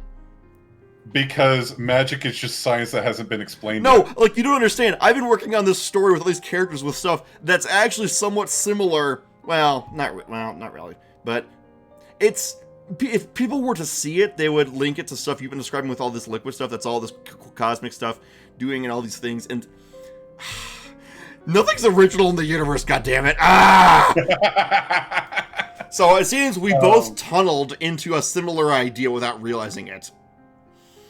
But, I made of that, which basically roughly means that I'm indestructible. So is the OC I came up with that's based on something similar too. This hurts. This actually physically hurts me, because I worked so damn hard to come up with all these kinds of theoretical things that work in ways that kind of defy the way the universe works, and here it is actually showing up in actual science. God damn it! I broke your lore, I'm sorry. I have been working on this thing for years, and now it actually exists? What do you mean it exists? Why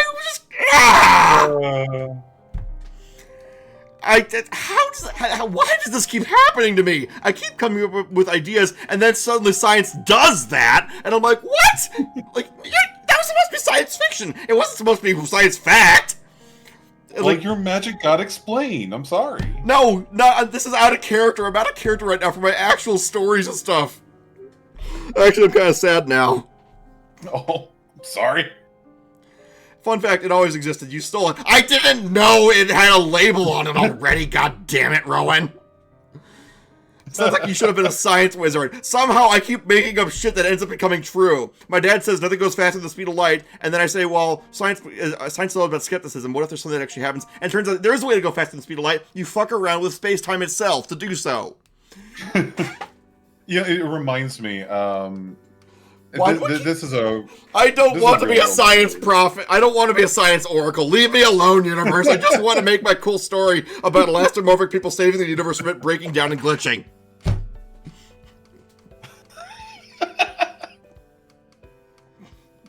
Yay, I've had my normal reaction from people. What do you mean, no, your reaction? I'm just reacting to the whole thing that this idea is something that I worked forever to get to, and all of a sudden people are already doing it. Ah!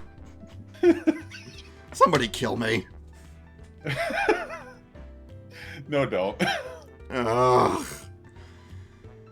I'm gonna read the fuck out of this thing. Well, now you got homework. Yeah. I call dibs on your step. Rowan, if you infringe on my baby, I'll hit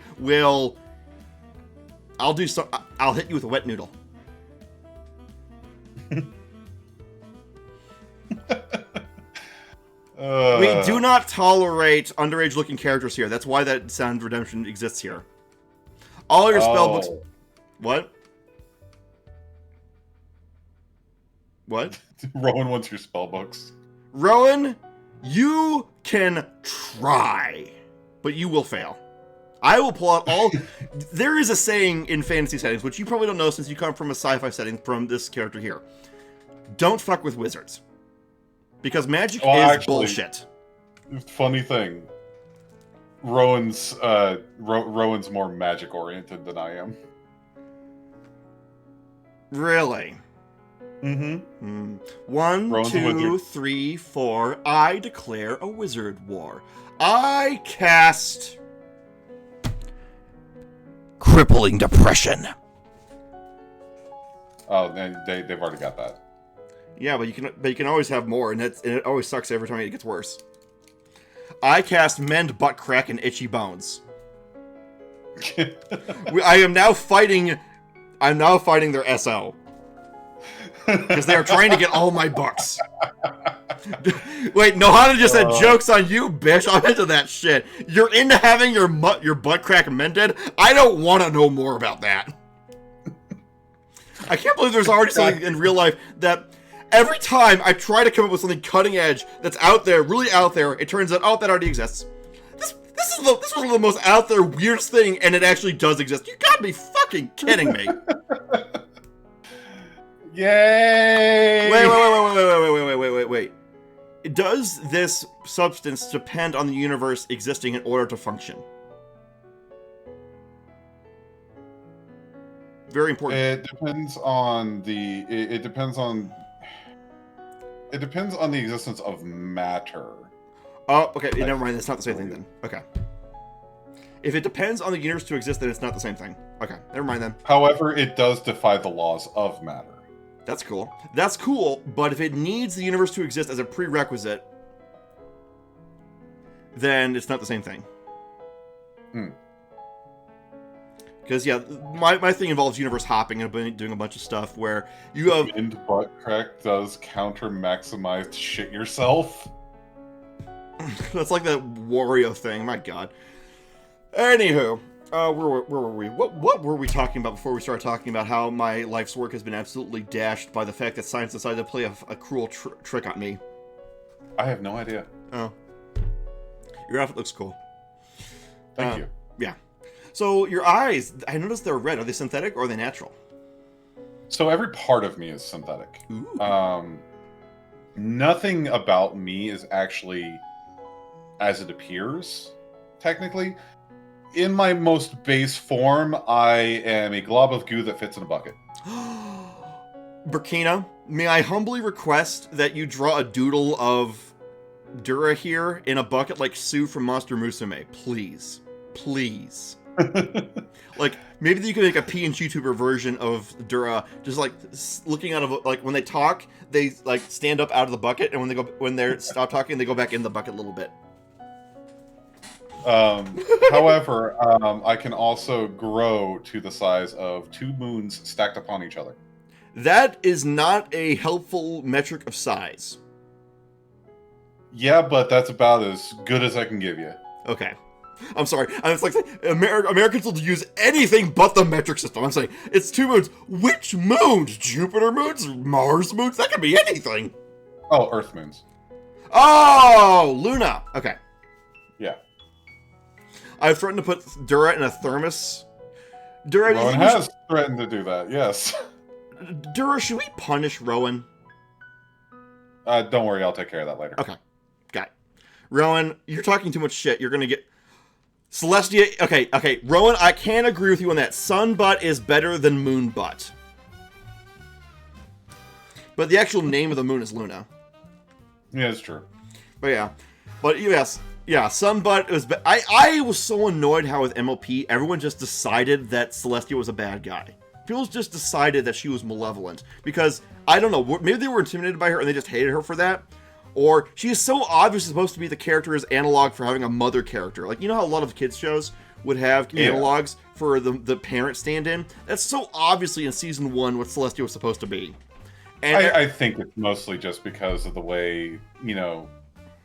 Like, if you don't delve into, like, the extra curriculum for MLP, I can see how some things could look bad, but if you actually go outside of just the cartoon, Celestia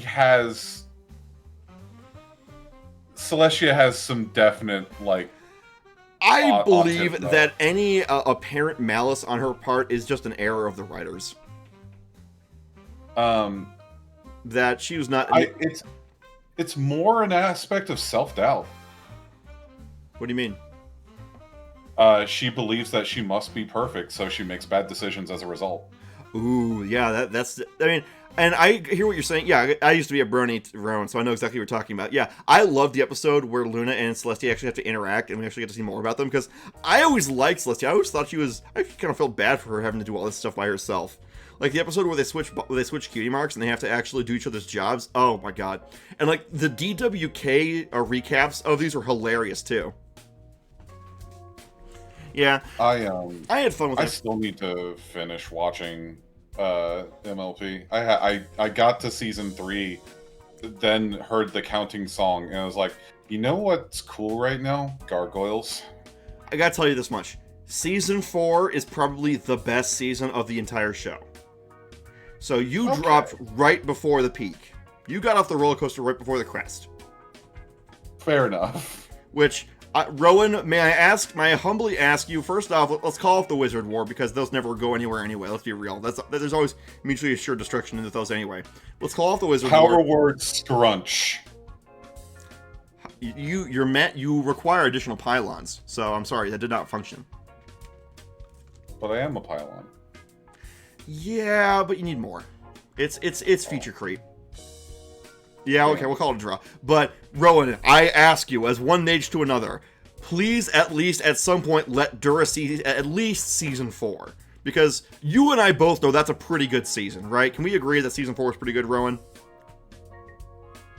I think it's probably the best season of the show, but I assert that it's at least a pretty good season. I'll get the duct tape. Yes.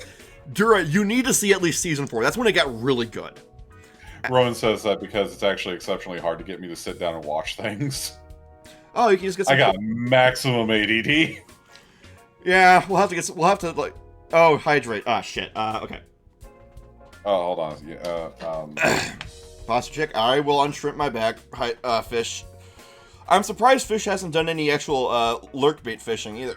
Ugh, that would be so on-brand. Ugh, God! I went geocaching earlier today to set up a big geocache, and I am so sore from having to raft there. Ugh. Keys? Oh.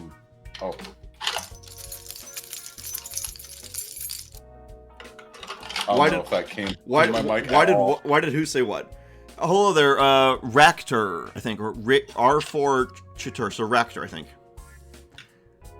Dagnabbit, now you want to do what? Wait, Fish, what are you talking about? Are you talking about... Oh, go fishing. Oh! Well, yeah, dude, there's literally a chat redemption. Here, I'll show you. Boom, boom. See? Anywho, so let's get back to talking about you. We keep getting distracted because we both have ADD. I think we do. Oh, yeah. Yeah. So, okay. Alright.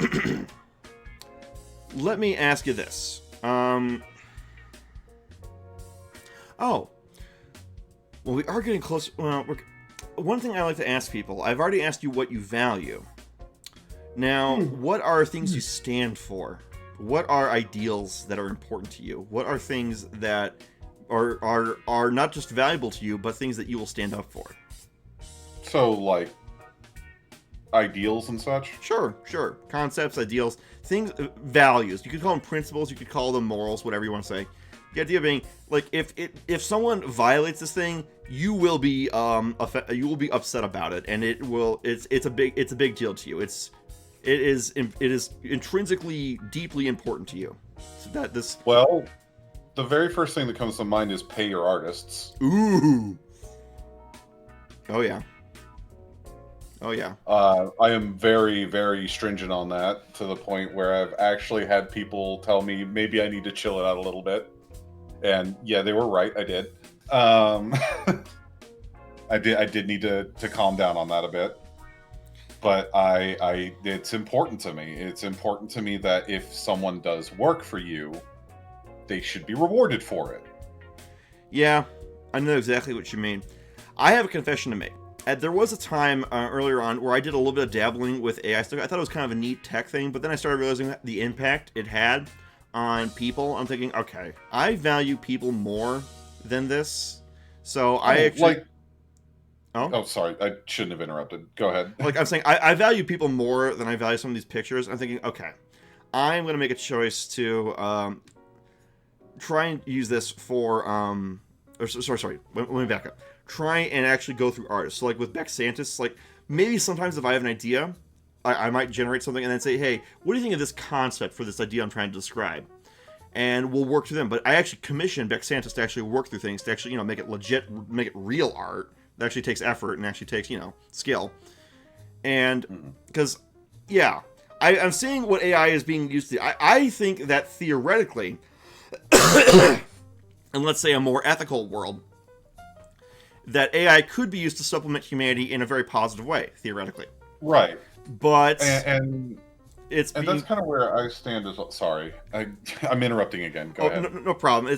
But I have to. I'm forced to acknowledge the fact that it is being used to deprive people of business, to deprive people of opportunities, and it's kind of being used like spackle, almost creative spackle with some things. And I'm not in favor of that. I do think the technology could be very interesting, and that a lot of good could be done with it. For example, there was this girl who did this science fair project for a Google Science Fair way back when.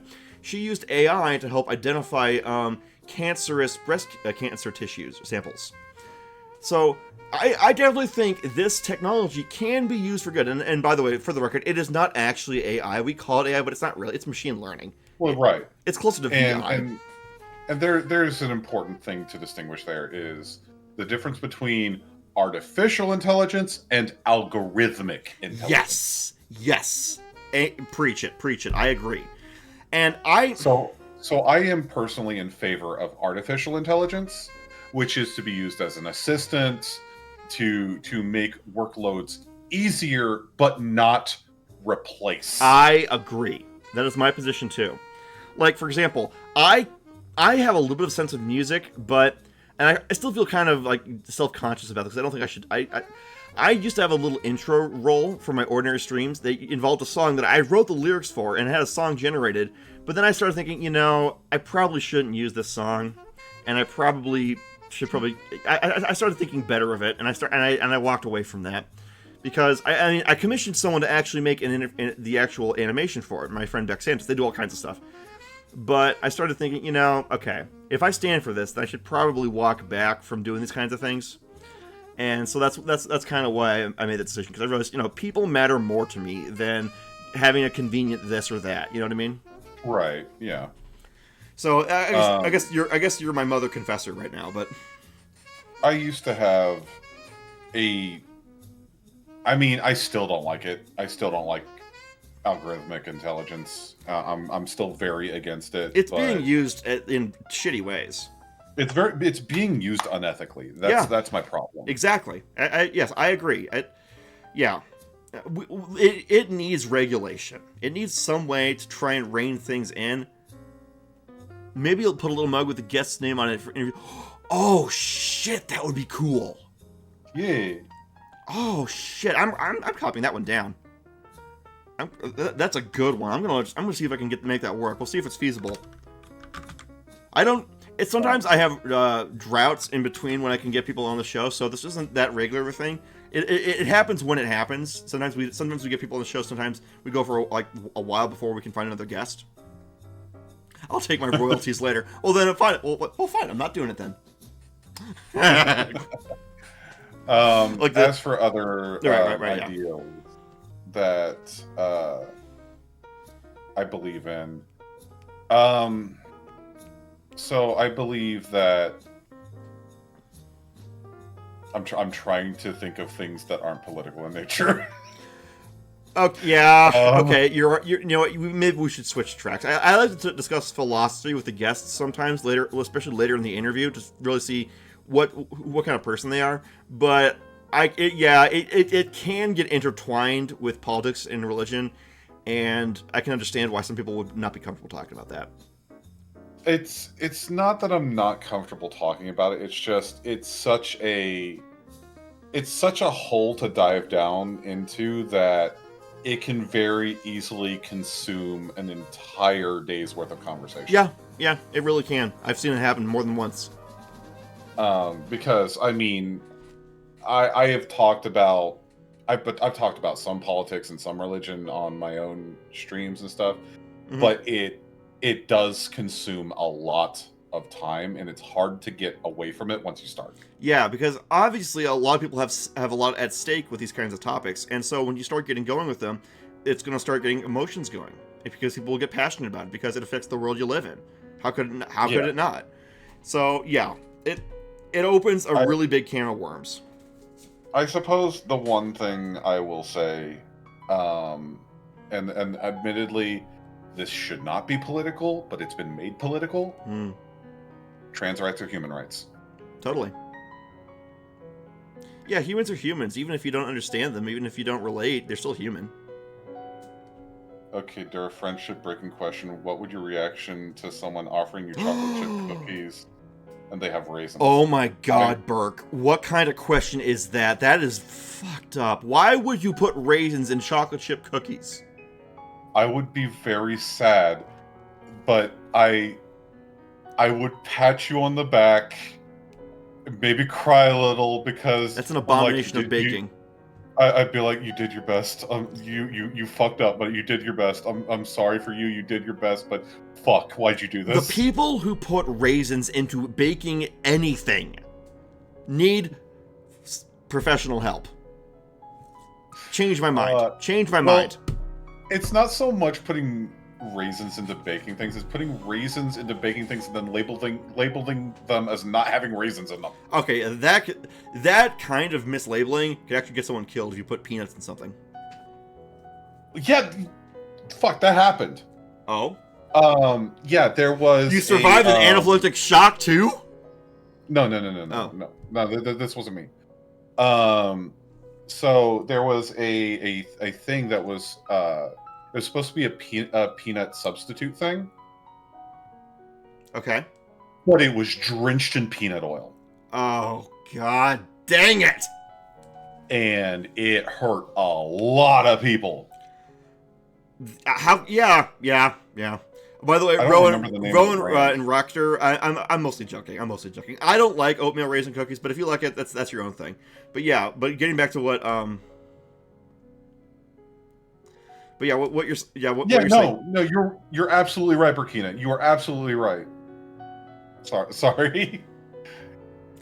Does it count as a peanut allergy if you shoot someone with a peanut from a railgun? I'd be more curious to know how you got the peanut to launch from the railgun itself without burning up instantly, because those things move so quickly. But, well, here we are. Well, I mean, it's like the physics study that shows that one singular grain of sand moving fast enough could cause the Earth to implode.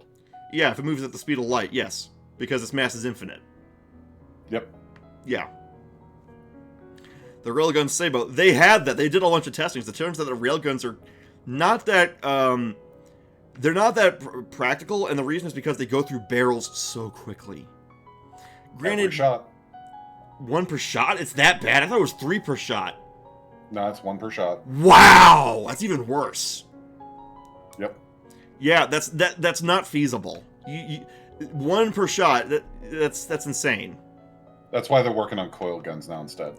Yeah, because you're not gonna. Because granted, a railgun, if somehow you had a barrel made of unobtainium, then yeah. There's a solution, but it's bad. Yeah. Is it replaceable barrels, or is it like a bunch of barrels you keep on for every single shot? Excuse me. Wow, it's already been like 2 hours and 20 minutes. Holy crap! And we've talked about almost nothing the whole time. Oh no. You can learn a lot about a person, and I like to mix in some hard-hitting questions in with like a little lighter stuff.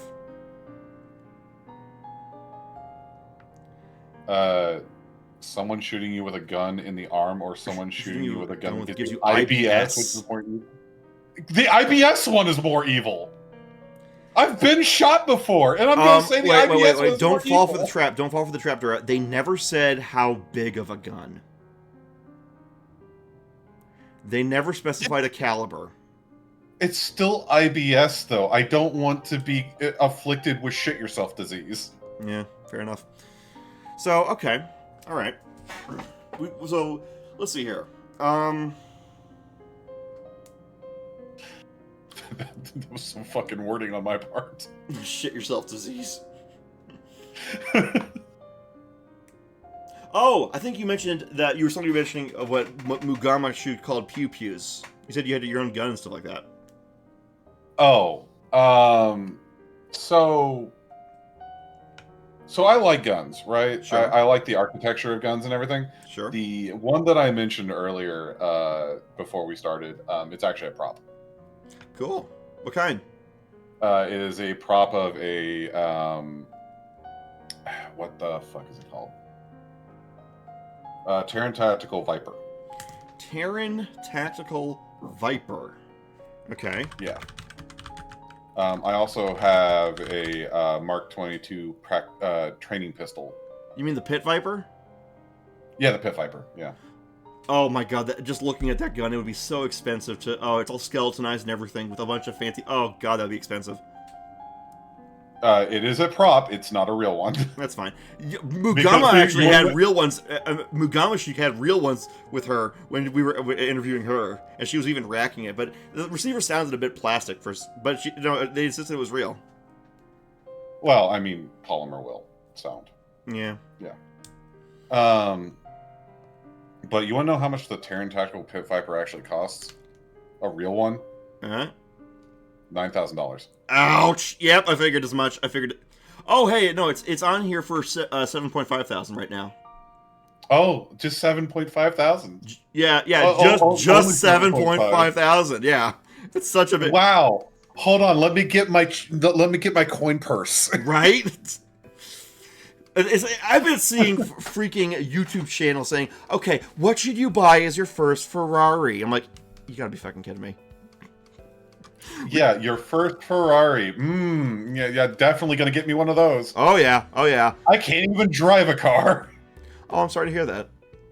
Huh? You said you can't drive? Oh yeah, I don't have a license, and well, you know, the stuff from earlier. Right. I mean, I could potentially get a license. It's just Rowan, you gremlin. Well, not legally.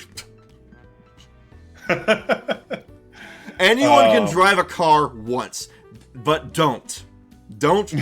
If you do not have a license and insurance and all that stuff, don't try it.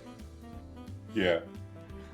It's kind of like how anyone can fly once, but it's the sudden stop. I'll admit, being struck by so many cars has made me mildly afraid of the road. It's one of the most dangerous ways to travel, comparatively speaking, compared to flying in boats and stuff. Honestly, a bus is safer. Right. But I probably do need to try to get my license eventually. You have to be Yes, you're absolutely right, Raptor. You have to be invited to buy the actually good cars. It's so true. Like that's why Jay Leno doesn't want to buy a Ferrari, because he doesn't want to put up with all that stupid hullabaloo that you have to do in order to actually get what you want. I mean, sure, but you could just get like seriously, you could just find like a gutted Ford Probe, put an electric engine in it, and you're good. Like, the Ford Probe actually is fucking set up for that shit before that was even made. I'm more a fan of the hybrid powertrain because you get the best of both worlds. No, I agree. But even though they're a bitch to repair. So wait. If we're talking about lore and talking about stuff, vehicles, what voltage do you run on? I ask this of a lot of synthetic things.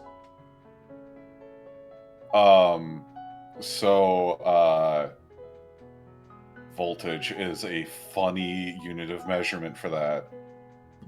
Because technically I run on a singularity. Ooh. How many G's do you pull? Oh, sorry. How many G's do you bench? You get them gains, you get them lifts and your sets in? Well, technically I don't need to exercise because I can just augment my muscular structure. But okay, that's the unfun answer, but yes. It is, but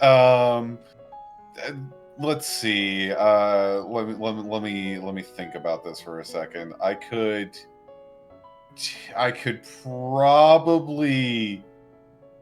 probably bench press Ganymede. Ooh, fun. But there's also the trick question in there, like, what would the bench be sitting on? A giant crater on another planet. But that doesn't have enough mass to counteract the action reaction. But yeah, I know what you're saying. The real question is exerted force. Yeah. So obviously I'm very powerful because I have to be. Totes. Basically, in the world that I reside in, I am not the strongest thing out there. Ooh. Not by a long shot. I am just comparable. Interesting. A lot of people tend to make themselves the top character in their own lore, but I find that kind of humility is actually kind of refreshing.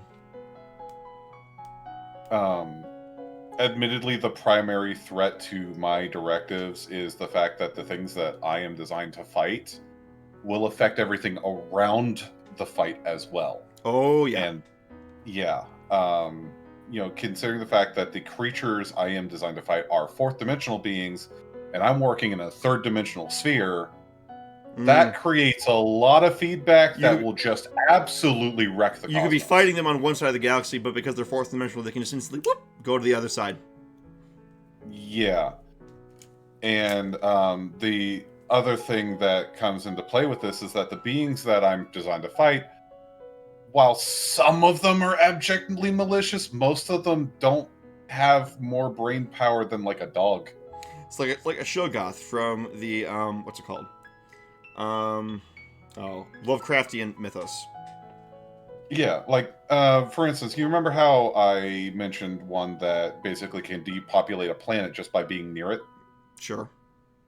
That one has a name, and it is called Necron, and it basically is a giant floating statue, which the only signal you have that it's nearby is you'll start to hear wind chimes, and then you just die.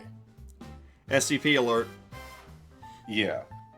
And it has no intelligence. Its intelligence is comparable to an amoeba. The fact that the name is Necron reminds me of course, the Necrons from 40K. But I hear you. Some of the ideas I had for my own story was not necessarily the characters using transcosmic powers to fight monsters per se, but more or less repairing the universe as it's breaking. Yeah. So similar but different to the idea you have for your story. So I guess we kind of shift this passing in the night in a way.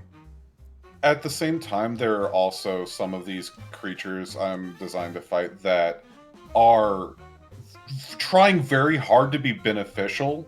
Aww. To like leave the world they're entering in a better state than they entered it in, but unfortunately, just the slightest poke from them is too much. That's actually really sad. That actually kind of made me feel a little bit sad now, because some people really do want to do good in this world, but they don't know how to do it. And darn it, they try their best, but just doesn't work. That's so Yeah. sad. Wow. Well, we're already at like the 2-hour mark. We tend to go to either 2, sometimes 3 hours. I think it's usually around 2 hours these days. What do you say we get to the trivia section? All right, sure. That's usually what we do in the back part of the thing anyway. So, what topic would you like to be quizzed on? Well, we talked about video games earlier. Uh-huh. And that's kind of where a lot of my knowledge is video games of various type, time, and genre, kind of scattered all over the place. All right. All right. And random tidbits of Star Wars, Star Trek, and random pieces of World War II. Okay. Well, let's go to the first question, everybody. Oh, random pieces of World War II. World War II history is fascinating. But anyway,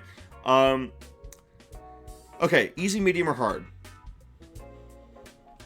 Let's go with medium, because I don't think I'm an expert at anything. All right. Ooh. Okay. First question. The first Star Wars video game made for the Atari 2600 was based on which film in the original trilogy? If I recall, that would be Empire Strikes Back. Boom! Nothing but net. All right, easy, medium, or hard? Let's go for another medium one. All right. In the original 1980 edition of Pac-Man, the 4 ghosts were named Blinky, Inky, Pinky, and what C name that doesn't rhyme with the rest?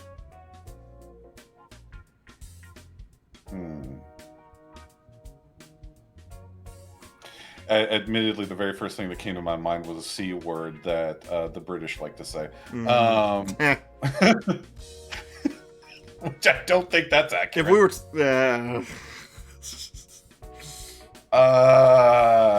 Inky, Blinky, Pinky, and... I know this one. I know I do.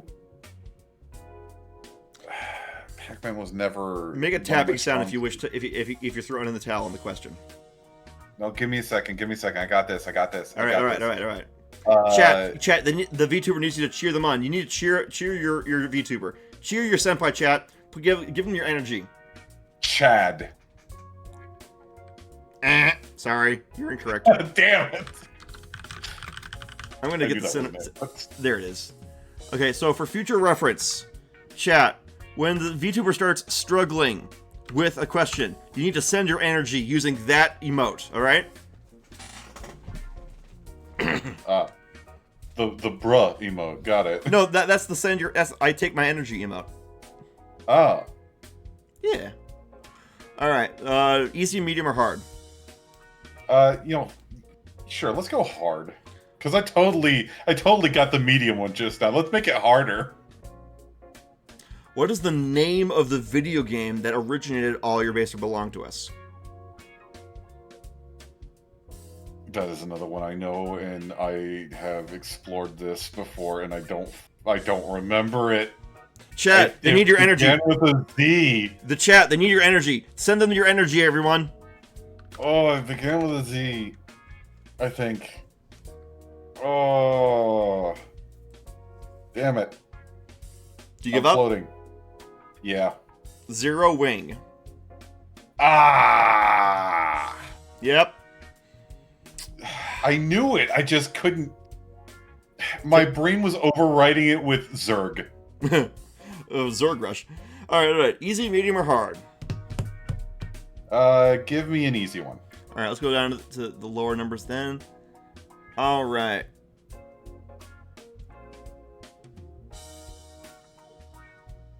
Nah, that's... Ooh. In Super Mario Kart, the first game in Nintendo's racing franchise, which of the playable characters has the shortest name? The shortest name. So in the first Mario Kart, right? Mm-hmm. Why? Why would you do that? Why would you do this to me? Thank you so much, Rowan. I really appreciate. Ugh. Make sure to kick their butt later, please, Dura. I'll take care of it for you. Don't Thank worry you. about it. So my brain. I want to say Toad. You got it. Okay. Easy, medium, or hard? We're gonna go with medium again. All right.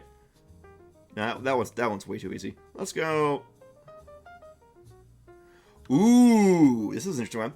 Which came first chronologically? The first Pokemon video game or trading cards? Trading cards. Incorrect. It's video games. Really? Yeah. Oh, I was always led to believe it was the cards first. Nope. That's what this says here. All right. So, easy, medium, or hard? Medium again. Ooh, this is a good one. Ooh, you actually might know this one. Decades before you could play flight simulator video games, the U.S. Navy sought out experts at MIT to develop the first one for training purposes as part of a project called Whirlwind 1 during which war? World War II? You didn't sound very confident. Are you sure? Not at all, but that's what I'm gonna guess. Yeah, it's true. Okay, I remember there being a thing for that, but the thing that I was remembering was the shit. What was it called? There was a sort of like a light based game where Was it played on oscilloscopes between universities? yes. Yeah. It was technically Pong, but it wasn't Pong yet. Yeah. All right, easy, medium, or hard? We'll go with hard again. All right. Oh. Okay. According to Apple, the most popular free game downloaded on iPhones in 2018 was Fortnite. The second most popular game was an endless play style of game where you try to get the ball down a set of platforms and you avoid red platforms. What was the second most popular game? I have no idea. Answer is Helix Jump. I never would have gotten that one. All right, easy, medium, or hard? We'll do another hard one. Let's take this from the top again. All right.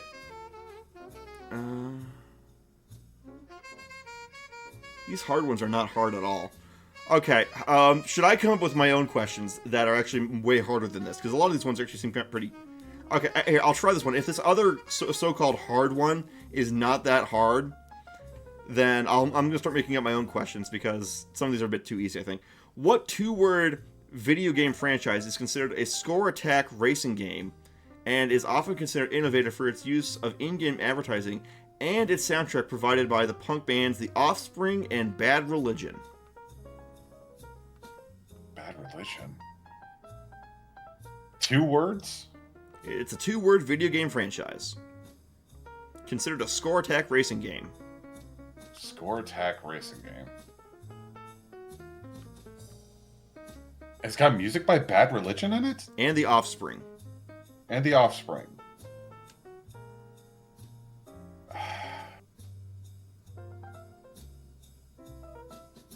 You give up? No, not yet. I can give you a clue if you want. Score attack racing.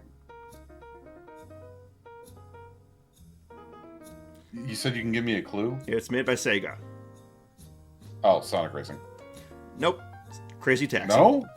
Crazy... son of a bitch. Yep.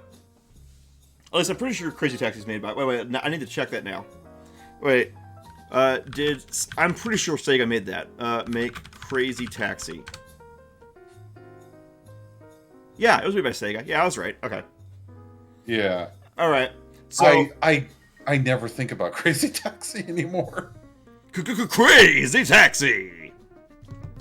That is one of those games that just it's kind of an acid trip. Okay, I got a trivia question for you.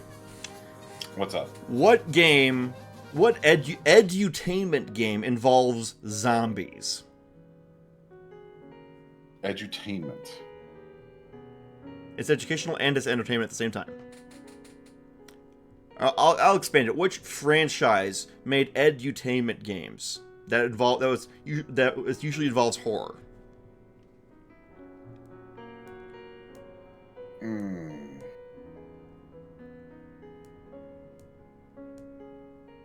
I have no idea.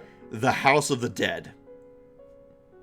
Oh, are you fucking typing of the dead bullshit? God damn it. It counts. It does. It does. That is The technically House of the edutainment, Dead. yeah. Oh man, do you guys did you ever play the first Resident Evil where you heard all the terrible voice acting? It was like, "Stop it! Don't open that door!" Wow, Yeah. Jill, you were almost a Jill sandwich. Yeah. Oh my God, it's Forrest! And then it shows a picture. It shows them looking at the forest. It's awful. Oh, wait. Interlude. Have you ever seen Ghost Bleed: The Biohorror by Happy Harry? It's hilarious. It's a love letter to Resident Evil fans. I have not. I humbly request that you watch it after this interview because do you actually like horror? I like. Well, okay. So I like horror games. Did you ever play? Did you like Resident Evil? I liked Resident Evil. Yeah. I don't like. I'm not so big on horror movies though. Okay, that's fine. This video, Ghost Bleed: The Biohorror. I'll post the link in chat in case anyone else wants to see it. It's by Happy Harry. Oh. Or Harry Partridge, and it is a love letter parody of the early PS1 Resident Evil games. It's hilarious. I love it so much. Anywho, let's go to the next question, shall we? Yeah. Easy, medium, or hard? We'll go with another easy one. All right. I also thought of a question I want to ask you after this one for trivia. Okay. Okay. I think I've asked this question before. Oh, okay, here's one. Smoke on the Water is a fictional... Wait, what the hell? Oh, it's automatically playing. Why is it doing that? No, don't do that. Smoke on the Water is a fictional medical marijuana shop that can be purchased by Franklin with money gained from completing missions in what heisty video game franchise? They just gave it away. Isn't that...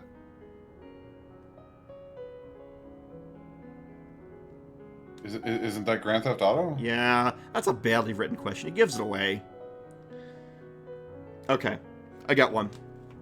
I was like thinking about it. I was like, that sounds like Grand Theft Auto, but that can't be Grand Theft Auto, right? Okay, here's one for you. If you get this, I'll be amazed. Okay. What computer game or /PC / video game franchise, could be either or, involves a white-skinned child with a football helmet saving the day? The cover art is in my brain, but I cannot remember the name. You want some time to think about it for a second? Isn't the football helmet like the reddish orange? I'll give you some time to think about it. This is a deep cut, to be fair. There's a dog in the game, isn't there? I'm sorry, it's a trivia question, so... I know. I'm mostly asking myself this. I can't remember the name of it. Commander Keen.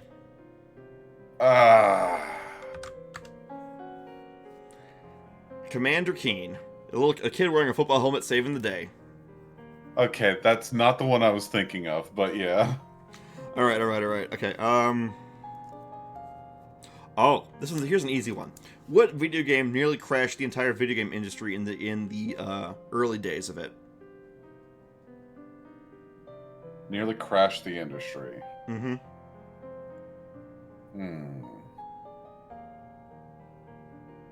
It's an infamously bad game.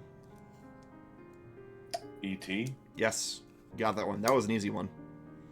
They actually started like loading up the cartridges into a landfill directly because it was so bad. Yeah. Apparently there's still a big package of them being found in the deserts. Wow. Yeah, worth less than nothing. Okay, so let's go to the next question. Let's see here. What's easy, medium, or hard? Medium. Medium, you say? Yeah. That one's too. Don't easy. worry, I will get most of these wrong. That's because I have absolute confidence in myself to get them wrong. Soda. That's not a video game question. Why is this even on the list? That's a music question. What the hell? What is it? I'll read it, but what singer-songwriter introduced the single Video Games on her 2012 album Born to Die, which also featured the song Summertime Sadness? You're right, that is not a video game question. Yeah, that's not.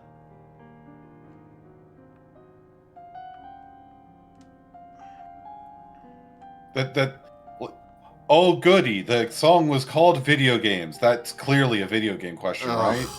Answer's Lana Del Rey. Okay, here's one. Which 3D Zelda game was made in a year? That would be Majora's Mask. Boom. Nothing but net. Alright. Easy, medium, or hard? Oh. Hmm? Oh, I want to ask this question because this is a good series. Alright, go ahead. Okay. The 1995 point-and-click adventure game, I Have No Mouth and I Must Scream, is based on the short story of the same name by what sci-fi author who also wrote A Boy and His Dog? I don't actually know the answer to that question. Harlan Ellison. Famous point-and-click adventure horror game. I've heard of it.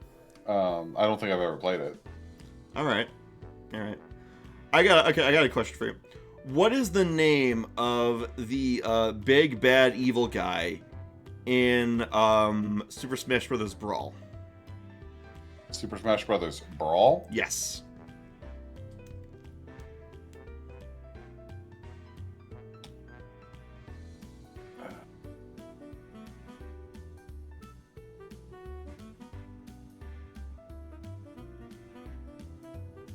I'm trying to differentiate the villains of those. Well, that says a lot about the villain design in those games, to be fair.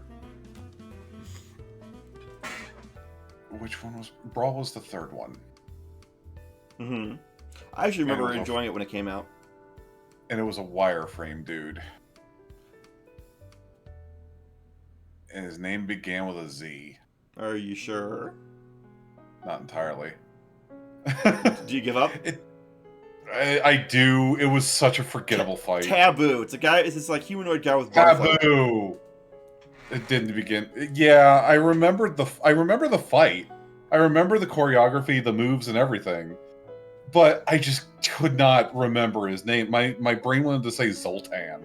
Like from Big? Yeah. Yeah. Alright. Okay, let me think of another one here. Oh, wait. Oh! This one is kind of a video game apocrypha. So, I'll see if you know this one.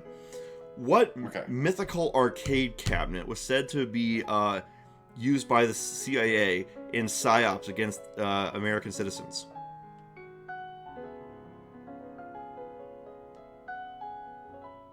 I had never heard something to that effect, so I'm gonna say Street Fighter. Polybius. Polybius. Okay. Yeah, it's one of those urban legend things. But someone actually hunted down all the lore and stuff like that, and hunted down all the things, and it's probably a hoax. Well, probably. Okay. I don't even see how you do that with an art. Yeah, never mind. Let's move on. Yeah. Okay. Which 1985 video game was developed by a teacher to help teach their students about westward expansion in the United States? Oregon Trail. Boom. Got it. Okay. Yeah. All right. Here's a Myth question. and Terry is the name of the day. Here's a question that's not trivia. But I'm just curious to know, what is your favorite Pokemon or Digimon or Monster Favorite Rancher? Pokemon or Digimon Or Monster Oh, Rancher. hey, you got Monster Rancher, yo. I used to watch that shit on TV. I loved it. I played the CD disc game. I didn't have it, but I love the show. My favorite of those. That is actually a tough question. We'll limit it to Pokemon then. We'll limit it to Pokemon? Yeah. I mean, that's still a tough question. Okay. I mean, I could go basic bitch and say Lucario. But, because I always had a Lucario in my team, but I also always had a Melodic in my team.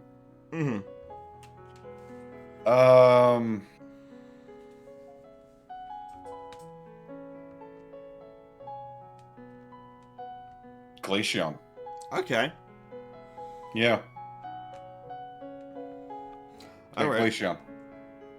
Not for, like, you know, any particular moves or anything. I just liked Glaceon. Oh, I got a trivia game. This Square Enix game involved people who worked at a bar. Square Enix game. Can you be more specific? I sure can.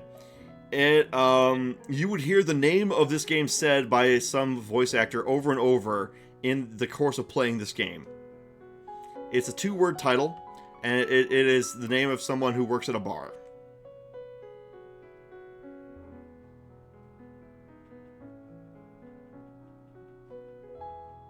Square Enix title.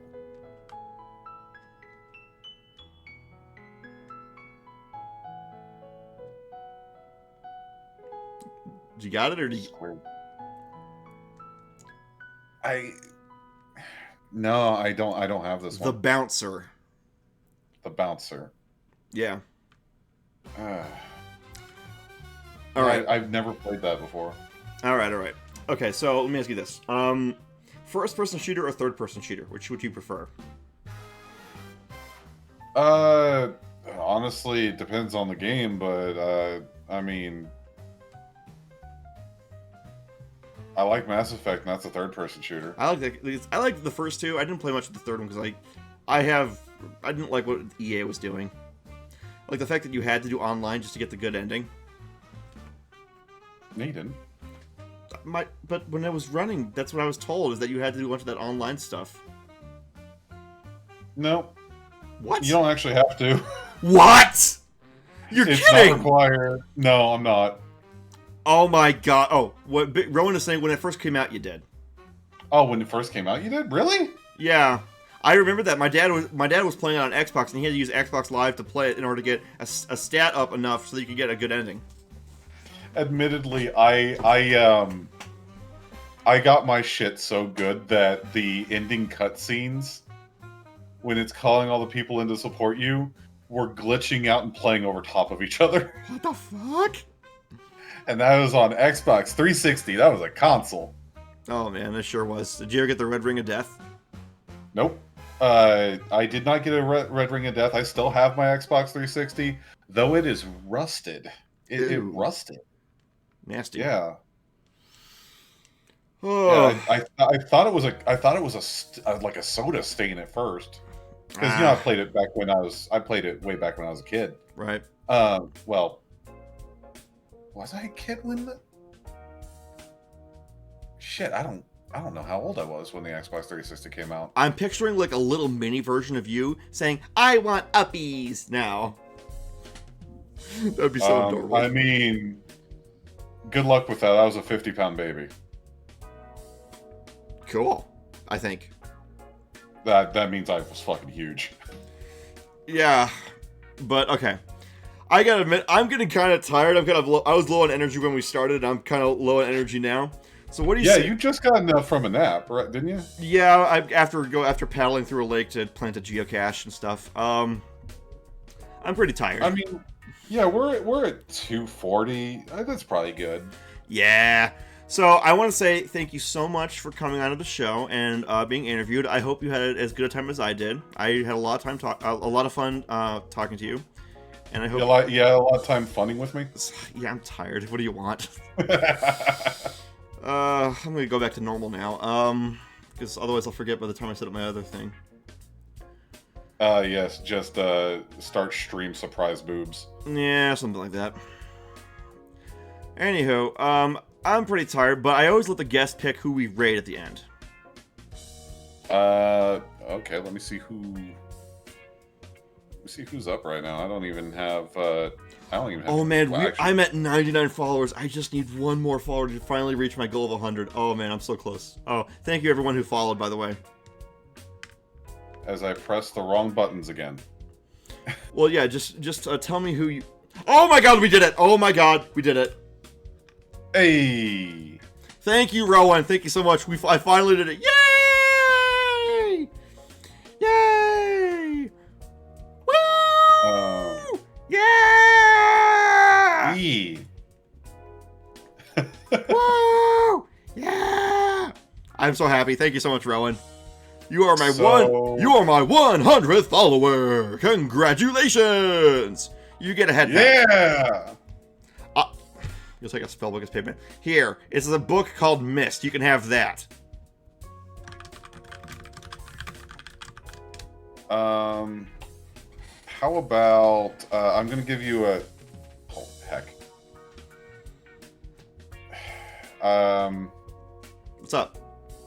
I'm trying to get a thing to come up so I can give you a name and Twitch be all like, yo, you want to actually go to their channel and stuff? I'm like, no, that's not what I was trying to do.